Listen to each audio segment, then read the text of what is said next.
ನಮಸ್ಕಾರ. ಮೆಗಾ ಸುದ್ದಿ ವಿಶೇಷ ಕಾರ್ಯಕ್ರಮಕ್ಕೆ ಸ್ವಾಗತ. ನಾನು ಹೇಮಕುಮಾರ್. ಜೆ ನಗರ ಪೊಲೀಸ್ ಸ್ಟೇಷನ್ ವ್ಯಾಪ್ತಿಯಲ್ಲಿ ಕಲ್ಲು ತೂರಾಟ ಆಗಿದೆ. ಓಂ ಶಕ್ತಿ ಮಾಲಾಧಾರಿಗಳ ಮೇಲೆ ಕಲ್ಲು ತೂರಾಟ ಆಗಿದೆ. ಈ ಕಲ್ಲು ತೂರಾಟದ ಘಟನೆಯನ್ನು ನೋಡ್ತಾ ಇದ್ರೆ ವ್ಯವಸ್ಥಿತವಾಗಿ ಪ್ಲಾನ್ ಮಾಡಿಕೊಂಡೇ ಮಾಡಿರೋ ಥರ ಇದೆ. ಎಲ್ಲಿ CC ಕ್ಯಾಮ್ರಾಗಳು ಇಲ್ಲ ಅಲ್ಲಿ ಟಾರ್ಗೆಟ್ ಮಾಡಲಾಗ್ತಾ ಇದೆ. ಆ ಭಾಗದಲ್ಲಿ ಕಲ್ಲು ತೂರಾಟ ಆಗಿದೆ. ಈಗ ಚಾಮರಾಜಪೇಟೆ ಏನಿದೆಯಲ್ಲ, ಆ ಭಾಗ ಏನಿದೆಯಲ್ಲ, ಪೊಲೀಸ್ ಸ್ಟೇಷನ್ ಸುತ್ತಮುತ್ತಲೂ ಕೂಡ ಬೂದಿ ಮುಚ್ಚಿದ ಕೆಂಡದಂತೆ ಪರಿಸ್ಥಿತಿ ನಿರ್ಮಾಣ ಆಗಿದೆ. ಪದೇ ಪದೇ ಹಿಂದೂಗಳು ಟಾರ್ಗೆಟ್ ಆಗ್ತಾ ಇರೋದು ಯಾಕೆ ಅಂತೇಳಿ ಮೆರವಣಿಗೆ ಹೋಗುವಂಥ ಸಂದರ್ಭದಲ್ಲಿ ಕಿಡಿಗೇಡಿಗಳಿಂದ ಕಲ್ಲು ತೂರಾಟ ಆಗಿದೆ. ಆ ಕಲ್ಲನ್ನು ತೂರಿದವರು ಅಪ್ರಾಪ್ತರು ಅಂತ ಹೇಳಲಾಗ್ತಾ ಇದೆ, ಅಂದರೆ ಬಾಲಕರು ಅಂತೇಳಿ. ಹಾಗಾದರೆ ಬಾಲಕರು ಇರಬಹುದು, ಬಟ್ ಅವರ ಕೈಗೆ ಕಲ್ಲು ಕೊಟ್ಟವರು ಯಾರು ಅನ್ನುವಂಥ ಪ್ರಶ್ನೆ. ಈ ರೀತಿಯ ಶಾಂತಿಯನ್ನು ಕದಡುವಂಥ ಕೆಲಸ ನಿರಂತರವಾಗಿ ಆಗ್ತಾನೆ ಇದೆ ಆ ಭಾಗದಲ್ಲಿ. ಹಿಂದೆ ಅಯ್ಯಪ್ಪ ಮಾಲಾಧಾರಿಗಳ ಮೇಲೂ ಕೂಡ ಅದೇ ಭಾಗದಲ್ಲಿ ಕಲ್ಲು ತೂರಾಟ ಆಗುತ್ತೆ. ಅಲ್ಲಿರುವಂಥ ಜನ ಹೇಳ್ತಾ ಇರುವಂಥದ್ದು ಪ್ರತಿ ವರ್ಷವೂ ಕೂಡ, ಪ್ರತಿ ಸಲವೂ ಕೂಡ ಏನೇ ಮೆರವಣಿಗೆ ಆದರೂ ಕೂಡ ಈ ರೀತಿಯ ಘಟನೆ ನಡೀತಾನೆ ಇರುತ್ತೆ ಅಂತೇಳಿ. ಹಾಗಾದರೆ ಕಾನೂನು ಸುವ್ಯವಸ್ಥೆ ಎಲ್ಲಿಗೆ ಹೋಗ್ತಾ ಇದೆ? ಸರ್ಕಾರ ಏನು ಮಾಡ್ತಾ ಇದೆ? ಈ ಘಟನೆಯಲ್ಲಿ ಯಾವ ಅಧಿಕಾರಿಯ ಹೊಣೆ ಆಗುತ್ತೆ, ಅಂದರೆ ಎಲ್ಲಿ ಯಾವ ಅಧಿಕಾರಿ ಏನು ಮಾಡ್ತಾರೆ ಅನ್ನೋದೇ ಕುತೂಹಲ ಇದೆ. ಅಲ್ಲಿರುವಂಥ ಶಾಸಕರು ಸಚಿವರ ಮೇಲೆ ಬರೋದು ಅಧಿಕಾರಿಗಳ ಮೇಲೆ, ಪೊಲೀಸರ ಮೇಲೆ. ಸೊ ಹಂಗಾಗಿ ಈ ಘಟನೆ ಆಗೋದಕ್ಕೆ ಕಾರಣ ಏನು? ಹಿಂದೂಗಳನ್ನು ಯಾಕೆ ಟಾರ್ಗೆಟ್ ಮಾಡಲಾಗ್ತಾ ಇದೆ? ಇವತ್ತು ಆ ಮಕ್ಕಳು ಕಲ್ಲನ್ನು ತೂರಿದ್ದಾರೆ ಅಂತ ಹೇಳಿದ್ರೆ ನಾಳೆ ಆ ಮಕ್ಕಳ ಕೈಗೆ ಬಾಂಬ್ ಕೊಡೋದಿಲ್ಲ ಅಥವಾ ಬಾಂಬ್ ಎಸೆಯೋದಿಲ್ಲ ಅನ್ನೋದಕ್ಕೆ ಏನು ಗ್ಯಾರಂಟಿ ಅಂತ? ಯಾಕೆ ಇಲ್ಲಿ ಹಿಂದೂಗಳ ಟಾರ್ಗೆಟ್ ಆಗ್ತಾ ಇದೆ? ಎಲ್ಲದರ ಬಗ್ಗೆ ಚರ್ಚೆ ಮಾಡ್ತಿದೆ ಇವತ್ತಿನ ವಿಶೇಷ. ಓಂ ಶಕ್ತಿಗೆ ಕಲ್ಲು, ಮಾಲಾಧಾರಿಗಳಿಗೆ ಶಾಕ್.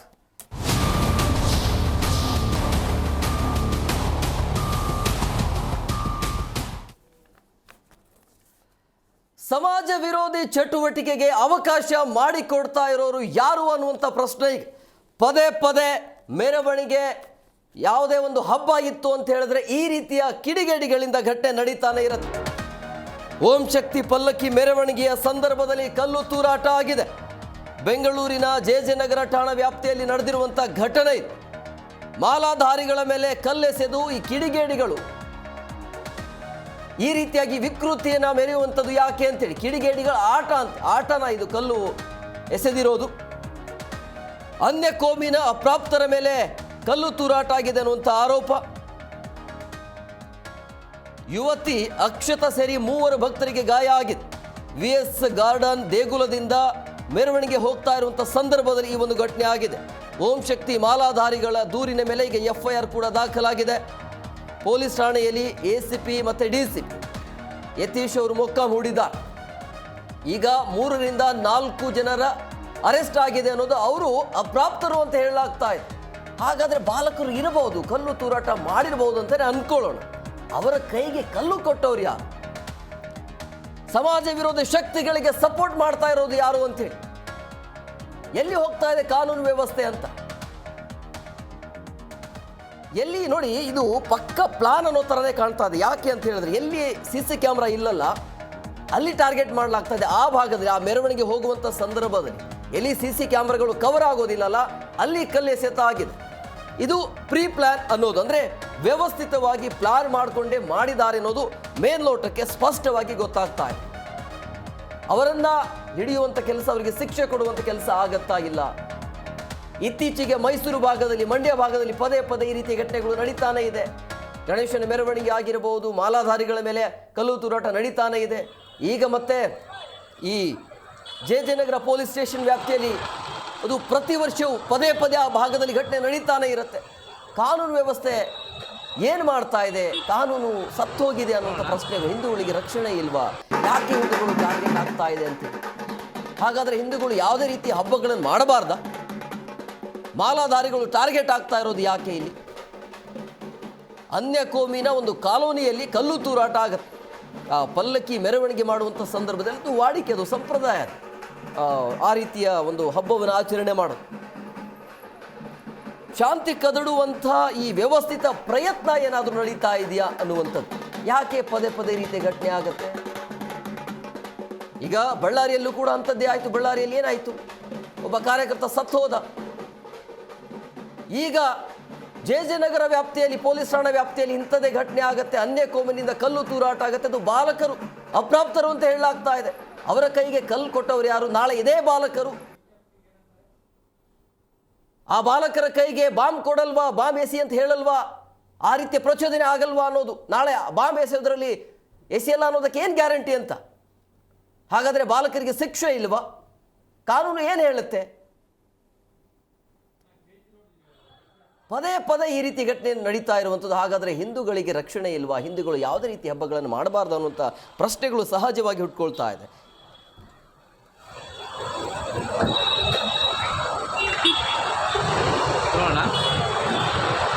ನಿನ್ನೆ ದಿನ ಸಂಜೆ ಜಯನಗರ ಪೊಲೀಸ್ ಸ್ಟೇಷನ್ ವ್ಯಾಪ್ತಿಯಲ್ಲಿ ಓಂ ಶಕ್ತಿ ದೇವಿಯ ಒಂದು ಮೆರವಣಿಗೆ ನಡೆಯುವಂಥ ಸಂದರ್ಭದಲ್ಲಿ ಯಾರು ಕಿಡಿಗೇಡಿಗಳು ಕಲ್ಲು ಎಸೆದಿದ್ದಾರೆ ಅಂತೇಳಿ ಏನು ಒಂದು ಪ್ರಕರಣ ದಾಖಲಾಗಿದ್ದು, ಆ ಪ್ರಕರಣದ ತನಿಖೆ ಕೈಗೊಂಡ ಜಯನಗರ ಪೊಲೀಸರು ಇದಕ್ಕೆ ಕಾರಣವಾದ 3 ಜನನ ಐಡೆಂಟಿಫೈ ಮಾಡಿ ಅವ್ರ 3 ಜನನ ಸೆಕ್ಯೂರ್ ಮಾಡ್ತಿದ್ದಾರೆ. ಆ 3 ಜನ ಅಪ್ರಾಪ್ತ ಬಾಲಕರಾಗಿದ್ದು ಅವರನ್ನು ಈಗ ನಮ್ಮ ವಶದಲ್ಲಿ ಇಟ್ಕೊಂಡು ನಂತರ ಕಾನೂನು ರೀತಿಯ ಕ್ರಮ ತಗೊಳ್ತೀವಿ. ಒಂದು 4-5 ಜನ ಚಿಕ್ಕ ಹುಡುಗರು, 17 ವರ್ಷ 15 ವರ್ಷದ ಹುಡುಗರು, ಅವರು ಓಂ ಶಕ್ತಿ ಪೂಜೆ ಮಾಡ್ತಕ್ಕಂಥ ಸಂದರ್ಭದಲ್ಲಿ ಕಲ್ಲು ಎಸೆದಿದ್ದಾರೆ. ಅವ್ರನ್ನೆಲ್ಲ ಸೆಕ್ಯೂರ್ ಮಾಡಿದ್ದಾರೆ, ಅರೆಸ್ಟ್ ಮಾಡಿದ್ದಾರೆ. ಜುವೆನೈಲ್ ಇದು ಬರುತ್ತೆ, ಅದು ಕೇಸ್ ತೊಗೊಂಡು ಏನು ಕ್ರಮ ಮುಂದೆ ಅದನ್ನು ತಗೊಳ್ತಾರೆ. ಈಗಾಗಲೇ ಅವ್ರನ್ನೆಲ್ಲರನ್ನೂ ಕೂಡ ಅರೆಸ್ಟ್ ಮಾಡಿದ್ದಾರೆ. So what is the next step sir? ಅದೇ ಕಾನೂನು ಪ್ರಕಾರ ಏನು ಕ್ರಮ ತೊಗೋಬೇಕು ತೊಗೊಳ್ತೀವಿ. ಯಾಕೆಂದರೆ ಈಗ ಅವರು 17, 15, 16 ವರ್ಷದವರು, ಅವರಿಗೆ ಎನ್ಕ್ವೈರಿ ಮಾಡಿ ಇದು ಯಾರು ಪ್ರಚೋದನೆ ಮಾಡಿದ್ದಾರೆ ಅಥವಾ ಹೇಗಾಗಿದೆ ಅನ್ನೋದನ್ನೆಲ್ಲ ತಿಳ್ಕೊಂಡು ಆಮೇಲೆ ಕ್ರಮ ತಗೊಳ್ತೀವಿ. And BJP strongly opposing that particular aspect sir. How do you look at that? ನಾವು BJP ಅವರು ಹೇಳ್ತಾನೆ ಇರ್ತಾರಲ್ವ, BJPನವರು ಹೇಳೋದು ನಿಲ್ಲಿಸಿದಾರ, ಹೇಳ್ತಾನೆ ಇರ್ತೀವಿ. ಇಂಥ ಘಟನೆಗಳಾದಾಗ BJPಯವರು ಫಸ್ಟ್ ಬರೋದೇ BJPಯವರು. ಅವರು ನಾವು ಅವ್ರು ಹೇಳೋದಕ್ಕೆ ಮುಂಚೆನೇ ಕಾನೂನಿನ ಕ್ರಮ ತಗೊಳ್ತೀವಲ್ಲ ನಾವು. ಈಗ ಅವ್ರನ್ನ ಅರೆಸ್ಟ್ ಮಾಡಿದ್ದಾರೆ, ಕಾನೂನು ಪ್ರಕಾರ ಕ್ರಮ ತಗೊಳ್ತಾರೆ. ಇನ್ನು ಅದಕ್ಕೆ ಹೊರತುಪಡಿಸಿ ಬೇರೆ ಇನ್ನೇನು ಮಾಡಬೇಕು BJPಯವ್ರು ಹೇಳಿ. ಬಂದ ಕೂಡಲೇ ನಾನು ರಾತ್ರಿಯಿಂದನೇ ಫಾಲೋ ಮಾಡ್ತಾಯಿದ್ದೆ ಏನು ನಡೆದಿದೆ ಅಂತಂದರೆ, ಇದು ಒಂದು ರೀತಿಯಾಗಿ ಆಗಿರೋ ಪ್ರಾಬ್ಲಮ್ ಏನು ಶಾಂತಿಯುತವಾಗಿ ಓಂ ಶಕ್ತಿ ದೇವಸ್ಥಾನದಿಂದ ಏನು ಹೊರಟಿದ್ರಲ್ಲ, ಕಿಡಿಗೇಡಿಗಳು ಕಲ್ಲು ತೂರಾಟ ಮಾಡಿದಂತೆ ನಾನು ನಿಜವಾಗ್ಲೂ ಅಲ್ಲಿ ಓಂ ಶಕ್ತಿ ಭಕ್ತರಿಗೆ ಮತ್ತು ಅಲ್ಲಿ ಹಿಂದೂಗಳು ಯಾರಿದ್ದಾರೆ ಅವ್ರಿಗೆ ಅಪ್ರಿಷಿಯೇಟ್ ಮಾಡಬೇಕು. ಅವರು ರಿಯಾಕ್ಟ್ ಮಾಡಿಲ್ಲ. ಅವರು ರಿಯಾಕ್ಟ್ ಮಾಡೋಕ್ಕೆ ಹೋಗಿದ್ರೆ ಭಾಳ ದೊಡ್ಡದಾಗಿ ಸಮಸ್ಯೆ ಆಗಿರೋದು. ಸೊ ನಿನ್ನೆ ರಾತ್ರಿನೇ ನಾನು DCP ಸಾಹೇಬ್ರ ಹತ್ರ ಮತ್ತು CP ಹತ್ರ ಮಾತಾಡಿದೆ. ತುರ್ತಾಗಿ ನೀವು ಅರೆಸ್ಟ್ ಮಾಡಿಲ್ಲ ಅಂದರೆ ಬೆಳಗ್ಗೆ ಹೊತ್ತಿನಲ್ಲಿ ಪ್ರಾಬ್ಲಮ್ ಭಾಳ ಎಸ್ಕಲೇಟ್ ಆಗೋಗ್ಬಿಡುತ್ತೆ. ರಾತ್ರಿ ಪೂರ್ತಿ DCP ಯತೀಶ್ ಅವರು ಮತ್ತು ACP ಭರತ್ ರೆಡ್ಡಿ ಅವರು ಮತ್ತು ಕೆಂಪೇಗೌಡರು ಮತ್ತು ಎಲ್ಲ ಆಫೀಸರ್ಸು ಎಲ್ಲ ಸೇರಿ ಅವರು ಕಾರ್ಯಾಚರಣೆ ನಡೆಸ್ಬಿಟ್ಟು ಯಾರಿದ್ದಾರೆ ಕಿಡಿಗೇಡಿಗಳು ಅವ್ರಿಗೆ ಐಡೆಂಟಿಫೈ ಮಾಡಿದ್ದಾರೆ. ಸದ್ಯದಲ್ಲೇ ಅವ್ರಿಗೆ ವಶಕ್ಕೆ ತೆಗೆದುಕೊಳ್ಳೋ ಸಾಧ್ಯತೆ ಇದೆ ಮತ್ತು ಅವ್ರ ಮೇಲೆ ಕ್ರಮ ಕೂಡ ಜರುಗಿಸ್ತಾರೆ. ಸೊ ಅಕ್ಯೂಸ್ಡ್ ಅಂತೂ ಪತ್ತೆ ಆಗಿದೆ ಯಾರು ಈ ರೀತಿ ಮಾಡಿದ್ದಾರೆ ಅಂತ. ಮತ್ತು ಮುಂದೆ ಬರೋ ದಿನಗಳು ಕೂಡ ಈ ಭಾಗದ ಮೇಲೆ ತುಂಬ ಹೆಚ್ಚಿನ ಹದ್ದಿನ ಕಣ್ಣು ಇಟ್ಟಿರಬೇಕು. ಮತ್ತು ಇಲ್ಲಿ ಹೋಮ ಸಾಮರಸ್ಯ ನಾವು ಮೇಂಟೈನ್ ಮಾಡಿಕೊಂಡೇ ಇರಬೇಕು. ಯಾಕೆಂದರೆ ಬೆಂಗಳೂರು ಸಿಟಿಲಿ ಹಿಂದೆ ಭಾಳ ಕೆಟ್ಟ ಇತಿಹಾಸ ಇತ್ತು ಈ ಭಾಗಕ್ಕೆ, ಈ ಜಯನಗರ್ಗೆ ಕಲ್ಲಿನಲ್ಲಿ ಗಲಾಟೆ ಆಗ್ತದೆ. ಇತ್ತೀಚೆಗೆ ಪರವಾಗಿಲ್ಲ, ಬಟ್ ಆದರೆ ಈ ತುರ್ತು ಕಾರ್ಯಾಚರಣೆ ಪೊಲೀಸರು ಮಾಡಿರೋದು ಮೆಚ್ಚಬೇಕು. ರಾತ್ರಿ ಇಡೀ ಕೆಲಸ ಮಾಡಿ ಅವರು 3 ಜನ ಕಿಡಿಗೇಡಿಗಳಿಗೆ ಅವರು ಐಡೆಂಟಿಫೈ ಮಾಡಿದ್ದಾರೆ. ಸದ್ಯದಲ್ಲಿ ಅವರಿಗೆ ನೋಡಿ, ಅಲ್ಲಿ ಓಂ ಶಕ್ತಿ ಪಲ್ಲಕ್ಕಿಯ ಮೆರವಣಿಗೆ ನಡೀತಾ ಇರುತ್ತೆ. ಮೆರವಣಿಗೆ ಮಾಡುವಂಥ ಸಂದರ್ಭದಲ್ಲಿ ಇದ್ದಕ್ಕಿದ್ದ ಹಾಗೆ ಅನ್ಯ ಕೋಮಿನಿಂದ ಕಿಡಿಗೇಡಿಗಳಿಂದ ಕಲ್ಲು ತೂರಾಟ ಆಗತ್ತೆ. ಈ ಕಲ್ಲು ತೂರಾಟವನ್ನು ನೋಡ್ತಾ ಇದ್ರೆ ಪ್ರೀ ಪ್ಲಾನ್, ಅಂದರೆ ವ್ಯವಸ್ಥಿತವಾಗಿ ಪ್ಲಾನ್ ಮಾಡಿಕೊಂಡೇ ಮಾಡಿರೋ ಥರ ಇದೆ. ಕಾರಣ ಏನು ಅಂತ ಹೇಳಿದ್ರೆ, ಎಲ್ಲಿ CC ಕ್ಯಾಮ್ರಾಗಳು ಇಲ್ಲಲ್ಲ ಅಲ್ಲಿ ಅಟ್ಯಾಕ್ ಮಾಡಲಾಗಿದೆ, ಅಂದರೆ ಅಲ್ಲಿ ಕಲ್ಲು ತೂರಾಟ ಆಗಿದೆ. ಅಂದರೆ ಪ್ಲಾನ್ ಮಾಡಿಕೊಂಡೇ ಮಾಡಿರೋದು ಸ್ಪಷ್ಟವಾಗಿ.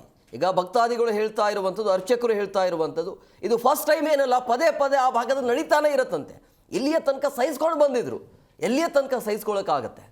ಸೊ ಹಂಗಾಗಿ ಈಗ ಆ ಭಾಗ ಏನಿದೆ, ಆ ಜಾಗದಲ್ಲಿ ಈಗ ಬೂದಿ ಮುಚ್ಚಿದ ಕೆಂಡದಂತೆ ಪರಿಸ್ಥಿತಿಯ ನಿರ್ಮಾಣ ಆಗ್ತಾ ಇದೆ. ಅಲ್ಲಿ ಪೊಲೀಸರ ನಿಯೋಜನೆ ಮಾಡಲಾಗಿದೆ, ಕಟ್ಟುನಿಟ್ಟಿನ ಕ್ರಮವನ್ನು ಕೈಗೊಳ್ಳಬೇಕಾಗತ್ತೆ. ಆ ಕೆಲಸ ಆಗತ್ತಾ ಇಲ್ಲ ಅಂತೇಳಿ ಸರ್ಕಾರ ಏನು ಮಾಡುತ್ತೆ, ಪೊಲೀಸ್ ವ್ಯವಸ್ಥೆ ಯಾವ ರೀತಿ ಆಗಿದೆ, ಇದು ಪೊಲೀಸ್ ವ್ಯವಸ್ಥೆ ವೈಫಲ್ಯನ, ಸರ್ಕಾರದ ವೈಫಲ್ಯನ, ಏನು ಎತ್ತ ಅನ್ನೋದ್ರ ಬಗ್ಗೆ ಪದೇ ಪದೇ ನಮ್ಮ ರಾಜ್ಯದಲ್ಲಿ ಇತ್ತೀಚೆಗೆ ಈ ರೀತಿಯ ಘಟನೆಗಳ ಸಂಖ್ಯೆ ಅಂತೂ ವಿಪರೀತವಾಗಿ ನಡೀತಾ ಇದೆ.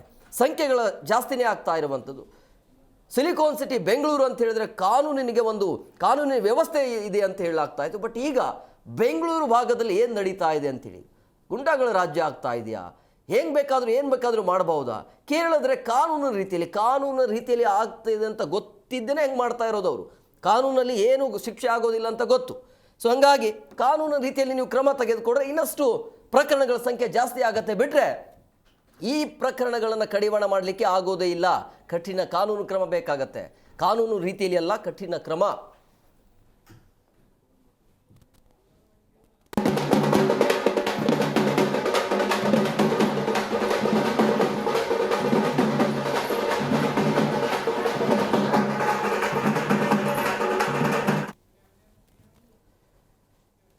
ಈ ಬಗ್ಗೆ ಮಾತನಾಡೋದಕ್ಕೆ ಅತಿಥಿಯವರು ಜಾಯ್ನ್ ಆಗಿದ್ದಾರೆ. ನಾನು ಅವ್ರನ್ನ ಕಾರ್ಯಕ್ರಮಕ್ಕೆ ವೆಲ್ಕಮ್ ಮಾಡ್ತೀನಿ. ಮೊದಲನೇದಾಗಿ ಸಾಮಾಜಿಕ ಕಾರ್ಯಕರ್ತರಾಗಿರುವಂಥ ಹನುಮೇಗೌಡರು ಸರ್, ಕಾರ್ಯಕ್ರಮಕ್ಕೆ ಆತ್ಮೀಯವಾದಂಥ ಸ್ವಾಗತ. ನಮಸ್ಕಾರ. ಹಾಗೇನೆ ಹಿಂದೂ ಮುಖಂಡರಾಗಿರುವಂಥ ಮೋಹನ್ ಗೌಡ ಸರ್, ಕಾರ್ಯಕ್ರಮಕ್ಕೆ ಆತ್ಮೀಯವಾದಂಥ ಸ್ವಾಗತ. ನಮಸ್ಕಾರ. ಎಸ್ ಹನುಮೇಗೌಡರು ಸರ್, ನಾನು ನಿಮ್ಮ ಹತ್ರನೇ ಬರ್ತೀನಿ. ನೋಡ್ತಾ ಇದ್ರಿ ಇತ್ತೀಚೆಗೆ ರಾಜ್ಯದಲ್ಲಿ ಏನೆಲ್ಲ ನಡೀತಾ ಇದೆ ಅಂತ. ನಿಜವಾಗ್ಲೂ ಕೂಡ ಇದು ಒಂಥರ ಆಘಾತಕಾರಿ. ಈ ಘಟನೆ ನೋಡ್ತಾ ಇದ್ರೆ ಪ್ರೀ ಪ್ಲಾನ್ ಅನ್ನೋದು, ವ್ಯವಸ್ಥಿತವಾಗಿ ಪ್ಲಾನ್ ಮಾಡ್ಕೊಂಡೆ ಮಾಡಿದ್ದಾರೆ ಅಂಥೇಳಿ ಅನ್ನೋದು ಗೊತ್ತಾಗ್ತಾ ಇದೆ. ಏನು ಹೇಳ್ತೀರಿ ಈ ಘಟನೆ ಬಗ್ಗೆ? ನೋಡಿ, ಸಾಮಾನ್ಯವಾಗಿ ಮುಸಲ್ಮಾನ ಪ್ರದೇಶಗಳಲ್ಲಿ ಹಿಂದೂ ಮುಸ್ಲಿಂ ಗಲಾಟೆಗಳು ಆಗಾಗ್ಗೆ ಘಟಿಸ್ತಾನೆ ಇರ್ತವೆ. ಇದಕ್ಕೆ ನನ್ನ ಅನಿಸಿಕೆಯ ಪ್ರಕಾರ ಒಂದೆರಡು ವಿಚಾರಗಳು ನಾನು ನೇರ ಹೇಳ್ತೀನಿ. ಏನು ಅಂತ ಹೇಳಿದರೆ, ಒಂದಷ್ಟು ಮತಾಂಧ ಶಕ್ತಿಗಳು, ಅದು ಮತಾಂಧ ಅಂತ ಹೇಳಿದರೆ ಬರೀ ಮುಸಲ್ಮಾನರು ಅಂತ ಮಾತ್ರ ಕೆಲವು ಹಿಂದೂ ಸಂಘಟನೆ ನಾಯಕರುಗಳು ಹೇಳ್ತಾರೆ. ಮತಾಂಧತೆ ಅನ್ನುವಂಥದ್ದು ಇರುವಂಥದ್ದು ಕೇವಲ ಮುಸಲ್ಮಾನರಲ್ಲಿ ಮಾತ್ರ ಅಲ್ಲ, ಅದು ಹಿಂದೂಗಳಲ್ಲೂ ಕೆಲವರಲ್ಲಿ ಇದೆ. ಈ ಮತಾಂಧ ಶಕ್ತಿಗಳು ಅವ್ರದ್ದೇ ಆದಂಥ ರೀತಿಯಲ್ಲಿ ಅವರು ತಮ್ಮ ಪ್ರಚೋದನಾತ್ಮಕ ಒಂದು ಘಟನೆಯನ್ನು ಘಟಿಸಿ ಅದನ್ನು ತಮ್ಮ ಲಾಭಕ್ಕೆ ಬಳಸ್ಕೊಳ್ಳುವಂತಹ ಒಂದು ಷಡ್ಯಂತ್ರಗಳು, ಸೂಚನೆಗಳು ಈಗಾಗಲೇ ರಾಜ್ಯದಲ್ಲಿ ಪೊಲೀಸ್ನವರು ಹುಡುಕಿದ್ದಾರೆ. ಅಂಥ ಘಟನೆಗಳು ನಡೆದಿದ್ದಾವೆ. ಈ ಹಿನ್ನೆಲೆಯಿಂದ ನೋಡಿದಾಗ ಇದು ಎಲ್ಲೋ ಒಂದು ಕಡೆ ಷಡ್ಯಂತ್ರ ಇರಬಹುದು, ಇಲ್ಲ ಆಕಸ್ಮಿಕ ಘಟನೆ ಇರಬಹುದು ಅಂತ ನನಗನ್ನಿಸ್ತಾ ಇದೆ ಮೇಲ್ನೋಟಕ್ಕೆ.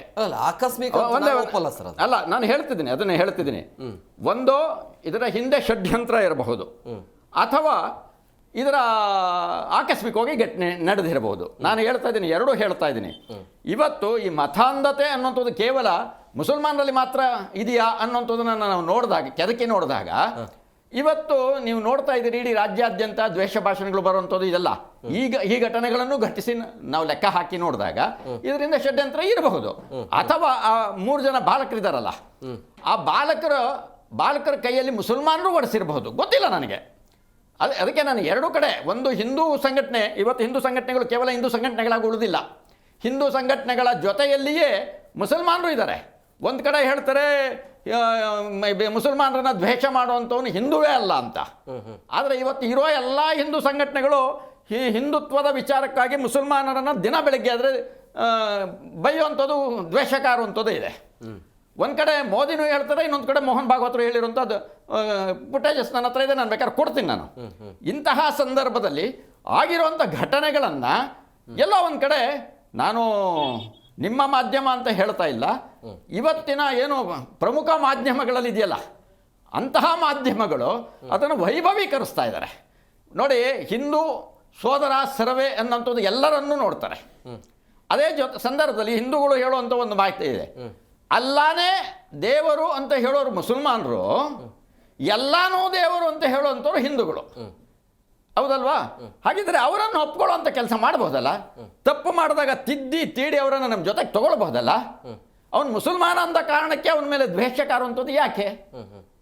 ಇದನ್ನು ಮಾಡ್ಬೋದಲ್ಲ ಅನ್ನೋಂಥದ್ದು. ನೋಡ್ರಿ, ಈಗ ಪ್ರಶ್ನೆ ಏನು ಗೊತ್ತಾ, ಹಿಂದೂಗಳು ಮಸೀದಿಗಳ ಮೇಲೆ ಯಾವತ್ತೂ ಕಲ್ಲು ಎಸೆಯೋದಿಲ್ಲ, ಅಂಥ ತಂಟೆಗೆ ಹೋಗೋದಿಲ್ಲ. ಅವರ ಕಾರ್ಯಕ್ರಮ ಇದ್ದಾಗ ಸೈಲೆಂಟೇ ಇರ್ತಾರೆ. ಬಟ್ ಹಿಂದೂಗಳ ಮೆರವಣಿಗೆ ಯಾವುದೊಂದು ಕಾರ್ಯಕ್ರಮ ಇದ್ದಾಗ ಈ ರೀತಿಯ ಘಟನೆಗಳು ನಡೀತಾನೆ ಇರುತ್ತೆ. ಇಲ್ಲ, ನೀವು ಮೋಸ್ಟ್ಲಿ ನಿಮಗೆ ಗೊತ್ತಿರಲಿಕ್ಕಿಲ್ಲ ಅಂತ ನಾನು ನೇರವಾಗಿ ಹೇಳ್ತೀನಿ. ಯಾಕೆಂದರೆ ಈ ಥರ ಮಾಡಿರುವಂಥ ಅನೇಕ ಘಟನೆಗಳು ಹೇಗೆ ಮಾಡಿದ್ದಾರೆ, ಹಿಂದೂ ದೇವಸ್ಥಾನಗಳಿಗೆ ದನದ ಮಾಂಸವನ್ನು ಹಾಕಿರುವಂಥದ್ದು, ಅಥವಾ ಮಸೀದಿಗೆ ಇದನ್ನು ಹಿಂದೆ ಎಸ್ತು ಅದರ ಸಿಕ್ಕಾಕೊಂಡಂಥ ಘಟನೆಗಳು, ಇವೆಲ್ಲವೂ ಏನು ಪತ್ತೆ ಹಚ್ಚಿದ್ದಾರೆ ಈಗಾಗಲೇ. ಎಲ್ಲೋ ಸಿಂಧಗಿನಲ್ಲಿ ಪಾಕಿಸ್ತಾನ ಧ್ವಜ ಕಟ್ಟಿದ್ದು ಇಂಥವೆಲ್ಲ ಸಿಕ್ಕಿದ್ದಾವೆ. ಸಿಕ್ಕಿ ಬಿದ್ದಿರೋಂತಹ ಸಂದರ್ಭದಲ್ಲಿ ಇದು ಅದಕ್ಕೆ ನಾನು ಹೇಳ್ತಾ ಇರೋದು, ಅವ್ರು ಯಾರು ಮಾಡಿರೋದು ಮತ್ತೆ ಮುಸಲ್ಮಾನರೇ. ಕೆಲವರು ಹಿಂದೂಗಳು ಇದ್ದಾರೆ. ಈಗ ಧನದ ಇದನ್ನು ಇದು ಮಾಡುವಂಥದ್ದು ಮಂಗಳೂರಿನಲ್ಲೆಲ್ಲ ಸಿಕ್ಕಾಕೊಳ್ತಾ ಇರೋದು ಯಾರು? ಹಿಂದೂಗಳೇ ಸಿಕ್ಕಾಕೊಂತವ್ರೆ. ಅದೇ ಮುಸಲ್ಮಾನ ಒಬ್ಬ ಸಿಕ್ಕಾಕೊಂಬಿಟ್ರೆ ಅವಾಗೇನು ಹೇಳ್ತಾರೆ ಇವರು? ಅವಾಗ ಬೇರೆ ರೀತಿಯ ಟರ್ನ್ ತಗೊಳುತ್ತೆ. ಅದಕ್ಕೆ ನಾನು ಹೇಳಬೇಕಾದ್ರೆ ತುಂಬ ಎಚ್ಚರಿಕೆಯಿಂದನೇ ನಾನು ವಾಸ್ತವ ಸತ್ಯವನ್ನು ಹೇಳ್ತಾ ಇದ್ದೀನಿ. ಅದರಲ್ಲಿ ಒಂದು ಷಡ್ಯಂತ್ರವೂ ಇರಬಹುದು ಅಥವಾ ಉದ್ದೇಶಪೂರ್ವಕವೂ ಇರಬಹುದು. ಆದರೆ ಈ ಮತಾಂಧತೆ ಅನ್ನುವಂಥದ್ದು ಕೇವಲ ಮುಸಲ್ಮಾನರಲ್ಲಿ ಮಾತ್ರ ಅಲ್ಲ, ಹಿಂದೂಗಳಲ್ಲೂ ಇದೆ. ಹಿಂದೂ ಮುಸ್ಲಿಂ ಇಬ್ಬರೂ ಕೂಡ ಈ ಮತಾಂಧತೆ, ಈ ಕೋಮುಗಳ ಬಗ್ಗೆ ಸಮಾನ ಕಾರಣರು.